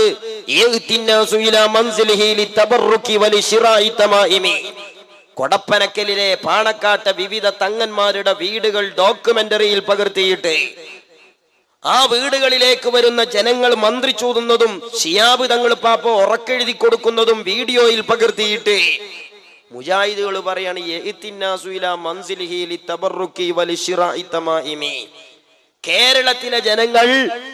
കേരളത്തിലെ ജനങ്ങൾ ഉറക്കെഴുതാനും മന്ത്രിച്ചൂതാനും ബറക്കത്ത് വാങ്ങാനും വരുന്ന തറവാടാണ് ഈ തറവാട്. അതുകൊണ്ട് ഫഇന്നഹു വഉസ്റതുഹു, ഈ തങ്ങളും അദ്ദേഹത്തിന്റെ കുടുംബവും മിൻ അൻസാരിൽ ബിദഇ വൽ ഖുറാഫാത്ത്, ശിർക്കിന്റെയും ഖുറാഫത്തിന്റെയും കുടുംബ പരമ്പരയിൽപ്പെട്ടയാളാണ് എന്ന് അറബികൾക്കിടയിൽ വഹാബികൾ പരിചയപ്പെടുത്തുകയാണ്. മഅന്നഹു സിയാസിയും മഅറൂഫ, കേരളീയ മുസ്ലിങ്ങൾക്കിടയിൽ ശിയാബ് തങ്ങൾക്കുള്ള പ്രാധാന്യം അദ്ദേഹം കേവലം ഒരു പൊളിറ്റിക്കൽ ലീഡർ മാത്രമാണ് എന്നാണ് മൗലവിമാർ പരിചയപ്പെടുത്തുന്നത്. إن رئيس هذا المركز أيضا من دعاة الطقوس الباطلة يأتي الناس إلى منزله للتبرك ولشراء التمائم والطولة وإنه وأسرته من أنصار البدع والخرافات في ربوع كيللا مع أنه سياسي معروف.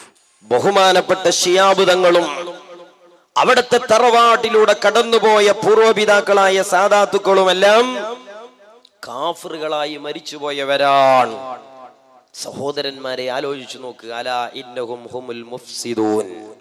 പേര് പറയുന്നത് ഇസ്ലാഹി പ്രവർത്തകരെന്നാണെങ്കിലും അവർ ഇഫ്സാദി പ്രവർത്തകരാണ്. ഇനി നോക്ക് സഹോദരന്മാരെ, ഒരു മൗലവി ഒരു സംഭവം പറയുന്നുണ്ട്. എന്താണ് സംഭവം? അബൂജഹൽ ഇപ്പോൾ ഉള്ളത് പരലോകത്താണല്ലോ. അബൂജഹൽ ദുന്യാവുക്ക് വരുന്ന ഒരു കഥ പറയുന്നുണ്ട്. അങ്ങനെ ദുന്യാവുക്ക് വന്നാൽ അബൂജഹൽ നേരെ പോവുക എവിടുക്കറിയങ്ങള്? മർക്കസിക്കാണ്. അതെന്താണെന്നറിയില്ല. ഈ അബൂജഹലും മുജാഹിദിന്റെ ഓഫീസും നല്ല ബന്ധമാണ്. കാരണം അബൂജഹൽ വരുമ്പോ യാത്രാ റൂട്ടൊക്കെ നിശ്ചയിക്കണേ മുജാഹിദ് ഓഫീസ് എന്നാണ്. അങ്ങനെ വന്നിട്ട് മർക്കസ് പോയി അബൂജഹലും AP ഉസ്താദും നടത്തുന്ന ഒരു സംഭാഷണം പറഞ്ഞു തരാണ് മൗലവി. അതൊക്കെ മൊയ്തീൻ ശൈഖാണ്.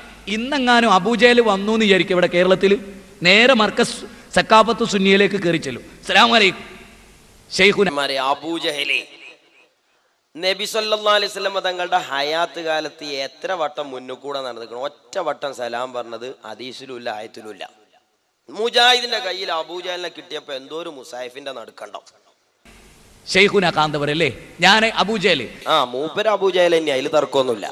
ഞാൻ കരുതിയത് ലോകത്തിലെ ഏറ്റവും വലിയ മുശ്രിക്കിന്റെ നേതാവ് ഞാനായിരിക്കുന്ന. പക്ഷെ ഞാനൊക്കെ ചങ്ങായിമാരെ മഴ പെയ്യിപ്പിക്കുന്ന പടച്ചോനാന്ന് വകച്ചു കൊടുത്തിരുന്നു. നിങ്ങൾ അതും വകച്ചു കൊടുക്കില്ല. അതുകൊണ്ട് നിങ്ങളാട്ടോ എൻ്റെ ലീഡർ. ഇനി ലോക മുശ്രിക്കരുടെ ലീഡർ ആകാനുള്ള യോഗ്യതയും നിങ്ങൾക്കും നിങ്ങളെ പണ്ഡിതന്മാർക്കുമാണ് എന്ന് പറയുന്നത്. കുറച്ച് സ്ട്രോങ് അല്ലേ കാര്യം? അതാണ് എൻ്റെ പേര് തന്നെ മുജാഹിദ്, ഞങ്ങൾക്കറിയാം. അതുകൊണ്ട് എന്താ ഈ കൊരങ്ങിനൊരു ഏണിയും കൂടി കിട്ടിയെന്നല്ലാതെ ഞങ്ങളെ നാട്ടിൽ പറയും ചക്കിക്കോത്ത ഞങ്കരൻ. എന്റെ പേരെന്നെ മുജാഹിദാണ്. ആള് മുജാഹിദ് ബാലുശ്ശേരിയാണ്. സഹോദരന്മാരെ, ഇത് എത്ര അപകടമാണ്. ഇനി മൗലവി പറയാണ്, ഹജ്ജിന് വരുന്ന 25 ലക്ഷം വരുന്ന മുസ്ലിങ്ങൾ, ആ 25 ലക്ഷം വരുന്ന മുസ്ലിങ്ങളിൽ 20 ലക്ഷം മുസ്ലിങ്ങളും ഇസ്ലാമെന്ന് പുറത്താണ്. കാരണം എന്താണ്? അവരൊക്കെ ഹജ്ജിന് ചെന്നാൽ മദീനത്ത് പോയി അള്ളാന്റെ ഹബീബിനെ സിയാറത്ത് ചെയ്യുന്നുണ്ട്. അവിടത്തെ വിളിച്ചുകൊണ്ട് സലാം പറയുന്നു, അവിടത്തെ മുഅ്ജിസത്ത് തേടുന്നു, അള്ളാഹുവിന്റെ ഹബീബിനോട് റെക്കമെൻഡ് തേടുന്നു. അത് തേടാത്ത മുസ്ലിമില്ല. അള്ളാഹുവിന്റെ ഹബീബിന്റെ ജീവിതകാലത്ത് അവിടത്തെ ഏതൊക്കെ ഖൈർ സമുദായത്തിന് നൽകിയിട്ടുണ്ടോ ആ ഖൈറെല്ലാം തേടി അവിടത്തെ ജാറത്തുങ്ങ സ്വഹാബത്ത് ചെന്നിട്ടുണ്ട്. അവിടുന്ന് ഒരിക്കൽ വെള്ളിയാഴ്ച ഖുത്ബയോതുമ്പോൾ മഴയില്ലാത്ത വിഷമം പറഞ്ഞ് സ്വഹാബി വരുന്നു. ആ സ്വഹാബി സങ്കടം പറയുമ്പോ അള്ളാന്റെ ഹബീബിന്റെ ഹയാത്ത് കാലത്ത് അവിടുന്ന് മഴ വാങ്ങിക്കൊടുക്കുകയാണ്. ഹയാത്തി ഖൈറുൽ ലക്കും മമാതി ഖൈറുൽ ലക്കും ഖാല റസൂലുള്ളാഹ് സ്വല്ലല്ലാഹു അലൈഹി വസല്ലമ പറയുകയാണ്, എന്റെ ജീവിതകാലത്ത് എന്നിൽ നിന്ന് എന്തൊക്കെ നന്മകൾ നിങ്ങൾക്ക് ലഭിച്ചുവോ ആ നന്മകളൊന്നും ഞാൻ മരിക്കുന്നതോടുകൂടെ അടയപ്പെടുന്നില്ല. അതുകൊണ്ടാണ് അള്ളാന്റെ ഹബീബ് വഫാത്തായ ശേഷം ബഹുമാനപ്പെട്ട ഉമർ ഇബ്നുൽ ഖത്താബ് റളിയല്ലാഹു തആല അൻഹു രാജ്യം ഭരിക്കുന്ന കാലത്ത് ബിലാലുൽ ഹാരിസ് റളിയല്ലാഹു അൻഹു ആകുന്ന സ്വഹാബി അള്ളാഹുവിന്റെ ഹബീബിന്റെ ജാറത്തിന്റെ മുന്നിൽ ചെന്നിട്ട് പറയുന്നത് എന്താണ്? ഇസ്തസ്ഖിലി ഉമ്മതിക യാ റസൂലല്ലാഹ്, അള്ളാന്റെ ഹബീബെ ഹയാത്ത് കാലത്ത് വെള്ളമില്ലാതെ കുടുങ്ങിയപ്പോ അങ്ങയുടെ മുമ്പിലാണ് ഞങ്ങൾ റെക്കമെൻഡിന് വന്നത്. അതുപോലെ ഞങ്ങൾക്കിപ്പോ വെള്ളമില്ല തങ്ങളെ, റബ്ബിൽ നിന്ന് ഞങ്ങൾക്കൊന്ന് മഴ വാങ്ങി തരണേ തങ്ങളെ. ഫത്ഹുൽ ബാരിയിൽ വിശദീകരണങ്ങളുണ്ട്. ഇമാം ബുഖാരി റിപ്പോർട്ട് ചെയ്തിട്ടുണ്ട്. വളരെ സ്വീകാര്യമായ സംഭവങ്ങളല്ലേ. ഹജ്ജിന് പോയാൽ മദീനത്ത് പോകാതെ മനുഷ്യന് വരാൻ കഴിയോ? മദീനയുമായി മനുഷ്യന്റെ മനസ്സത്രത്തോളം ബന്ധപ്പെട്ട് കിടക്കുന്നില്ലയോ സഹോദരന്മാരെ? എന്നാൽ നോക്ക് നിങ്ങൾ, ആ മദീനത്ത് പോയതിന്റെ പേരിലാണ് മുജാഹിദുകൾ കരിശം വരുന്നത്. എന്താ അതൊക്കെ നോക്കുങ്ങള്. ഗൾഫിൽ നിന്നൊരു ചെറുപ്പക്കാരൻ വന്ന് നെടുമ്പാശ്ശേരി വിമാനത്താവളത്തില് വിമാനമിറങ്ങി നേരെ ഭാര്യ വീട്ടിൽ പോയി 4 മാസം താമസിച്ചു. ഉമ്മാന്റെ അടുത്തൊന്നും പോകാതെ ലീവ് കഴിഞ്ഞ് നേരെ നെടുമ്പാശ്ശേരിയിൽ നിന്ന് ഗൾഫിലേക്ക് വീണ്ടും പോയി. ഈ ഉമ്മാന്റെ വേദന എത്രയാ? അള്ളാന്റെ ഹബീബിന്റെ ദഅവത്തിന്റെ ഫലം അനുഭവിച്ചു മക്കത്ത് വന്നിട്ട് വിളിപ്പാടകലയുള്ള അള്ളാഹുവിന്റെ ഹബീബിന്റെ ജാറം സിയാറത്ത് ചെയ്യാതെ വന്നാൽ അവൻ എന്നോട് പിണങ്ങിപ്പോയി. ഖാല റസൂലുള്ളാഹ് സല്ലല്ലാഹു അലൈഹി വസല്ലം തങ്ങൾക്ക് വേദനയുണ്ടാക്കുന്ന സംഗതിയാണെന്നതിന് തെളിവ് വേണോ? എന്നാൽ മുജാഹിദ് മൗലവി പറയുന്നു, അങ്ങനെ ഹജ്ജിന് പോയ ആൾക്കാർ മദീനത്ത് പോയത് കൊണ്ട്, അവരെ ഭാഷയിൽ പറഞ്ഞാൽ വിളിച്ചു പ്രാർത്ഥിച്ചതുകൊണ്ട് അവർ ഇസ്ലാമിൽ നിന്ന് പുറത്താണ്. ബഹുമാനപ്പെട്ട സയ്യിദ് അബ്ദുറഹ്മാൻ ബാഫഖി തങ്ങൾ, അല്ലാഹുവേ അവിടത്തേക്ക് നീ റാഹത്ത് നൽകണേ അല്ലാഹ്. ജീവിതത്തിൽ 20-ലധികം പ്രാവശ്യം ഹജ്ജ് ചെയ്ത മഹാനാണ്. അള്ളാഹുവിന്റെ ഹബീബിനെ അങ്ങേയറ്റം മനസ്സുകൊണ്ട് സ്നേഹിച്ച മഹാനാണ്. അതാ അള്ളാന്റെ ഹബീബിന്റെ ചാരത്ത് മരണപ്പെടണമെന്ന് കൊതിച്ച മഹാനാണ്. വെള്ളിയാഴ്ച രാവിലെ മക്കത്ത് വെച്ച് വഫാത്തായി പോയി മക്കത്ത് മരണപ്പെട്ട് കിടക്കുന്ന തങ്ങളാണ്. ആ ബാഫക്കി തങ്ങൾ 20 ഹജ്ജിലും 20 പ്രാവശ്യം മദീനത്ത് സിയാറത്ത് ചെയ്തിട്ടുണ്ട്. മുജാഹിദിന്റെ ഭാഷയിൽ എത്ര പ്രാവശ്യം ഇസ്ലാം എന്ന് പുറത്തുപോയി? ബഹുമാനപ്പെട്ട പാണക്കാട് PMS പൂക്കോയ തങ്ങൾ മലപ്പുറത്തെ തിരൂരങ്ങാടി ചെമ്മാട് റൂട്ടിലൂടെ യാത്ര ചെയ്താൽ തൊട്ടടുത്തുള്ള മമ്പുറം മക്കാമിൽ ചെന്ന് സലാം പറയാതെ വണ്ടി മുന്നോട്ടെടുക്കാറില്ല. പൂക്കോയ തങ്ങള് മുജാഹിദിന്റെ ഭാഷയിൽ എത്ര വട്ടം കാഫിറാണ്. ഭാഷാപരമായി കഫറ എന്നതിന് പല അർത്ഥങ്ങളുണ്ട്. അതല്ല ഇവിടെ വിശദീകരിക്കപ്പെടുന്നത്. അങ്ങനെ ഭാഷാപരമായ അർത്ഥത്തിലാണ് നിങ്ങൾ പ്രയോഗിച്ചത് എന്ന് പറഞ്ഞാൽ ഞങ്ങൾക്ക് വിഷയമില്ല. പക്ഷേ നിങ്ങൾ തൗഹീദിനെതിരിലാണ് കഫറ പറയുന്നത്, ഈമാനിനെതിരെയുള്ള കുഫറാണ് നിങ്ങൾ പറയുന്നത്. മൗലവി നോക്കുങ്ങൾ, ഹജ്ജിന് വന്ന 25-ൽ 20 പുറത്താന്ന് പറയുന്ന ധിക്കാരം നിങ്ങൾ ചിന്തിച്ചിട്ടുണ്ടോന്ന് അറിയില്ല. പുതിയ വിഷയമായിട്ടൊന്നല്ല ഞാൻ പറയണം. മിനായിൽ ദുരന്തം ഉണ്ടായി അല്ലേ? ഹജ്ജിന് ഈ വർഷം ദുരന്തം ഉണ്ടായി, കുറെ ആളുകൾ മരിച്ചു. എന്തുകൊണ്ടാണ് ഇങ്ങനെ ഇടക്കിടക്കൊക്കെ അവിടെ ആളുകൾ മരിക്കുന്നത് നിങ്ങൾ ചിന്തിച്ചിട്ടുണ്ടോ? അവിടെ ഇസ്ലാമികമായ ഹജ്ജല്ല നടക്കുന്നത് എന്നുള്ളത് കൊണ്ടാണ്. മനസ്സിലായില്ല. അവിടെ റസൂലുള്ള ജബലുർ റഹ്മയിൽ ദുൽഹജ്ജ് 9-ന് 1 ലക്ഷത്തോളം സഹാബികളുമായി വന്നു. 1400 വർഷങ്ങൾക്ക് മുമ്പ് പ്രവാചകൻ ഹജ്ജ് ചെയ്യാൻ വന്നു. ആ പ്രവാചകന്റെ കൂടെ ഹജ്ജിന് വന്ന 1 ലക്ഷത്തിലധികം വരുന്ന സഹാബികൾ അവരാരാ? മുവഹിദുകളാണ്, തൗഹീദുള്ള ആളുകൾ, നബിയിൽ നിന്ന് ഹജ്ജ് പഠിച്ച ആളുകൾ, നബി പഠിപ്പിച്ചു കൊടുത്ത ആളുകൾ, നബി കാണിച്ചതിനെ ഫോളോ ചെയ്ത ആളുകൾ. അവരൊക്കെ വളരെ മാന്യമായി ചെയ്തു. ഇന്ന് ഹജ്ജിന് ചെല്ലുന്നിടത്ത് ആരൊക്കെ വരുന്നുണ്ട്? അവിടെ അബൂജഹലുമാർ അവിടെ ഹജ്ജ് ചെയ്യുന്നു, ശിർക്ക് ചെയ്യുന്നവർ ഹജ്ജ് ചെയ്യുന്നു. അബൂജഹലിനെ കൊണ്ട് ഹജ്ജ് ചെയ്യിപ്പിക്കാൻ സമ്മതിച്ചില്ല റസൂലുള്ള അവിടെ. കാരണം എന്താ വെച്ചാൽ അതുവരെ അവർ ചെയ്ത ഹജ്ജ് ഷിർക്കിന്റെ ഹജ്ജാണ്. അള്ളാഹിനോടും പ്രാർത്ഥിക്കും, അള്ളാഹു അല്ലാത്തവരോടും പ്രാർത്ഥിക്കും. അതുകൊണ്ട് അള്ളാഹിനോട് മാത്രം പ്രാർത്ഥിക്കുന്നവർക്കുള്ള ഹജ്ജ്, തൗഹീദ് സ്വീകരിച്ചവർക്കുള്ള ഹജ്ജ്. തൗഹീദ് സ്വീകരിക്കാത്ത ഒരാൾക്ക് ഹജ്ജ് ഉണ്ടോ? ഇല്ല. നിസ്കാരം ഉണ്ടോ? ഇല്ല. സക്കാത്ത് ഉണ്ടോ? ഇല്ല. ഇവിടെ അള്ളാഹു അല്ലാത്തവരെ വിളിച്ച് പ്രാർത്ഥിച്ചിട്ടാണ് ലക്ഷക്കണക്കിന് മനുഷ്യർ അവിടെ ഹജ്ജിന് ചെല്ലുന്നത് അല്ലേ? ആ മുശ്രിക്കുകളാണ് അവിടെ ഹജ്ജ് ചെയ്യണത്. അപ്പൊ അവിടെ തിരക്ക് കൂടുതലായി, ജനാധിക്യം വർദ്ധിച്ചു. മുവഹിദുകൾ മാത്രമാണ് ഒരു 5 ലക്ഷം ആളെ ഉണ്ടാവും വർഷാവർഷം ഹജ്ജ് ചെയ്യാൻ. ബാക്കിയൊക്കെ ഔട്ടായി. ബാക്കിയൊക്കെ ഔട്ടാ. ഫുട്ബോൾ ഗ്രൗണ്ടിൽ നിന്ന് പുറത്താകല്ലത് ഇസ്ലാം ദീനിന്നാ പുറത്തു പോണതേ.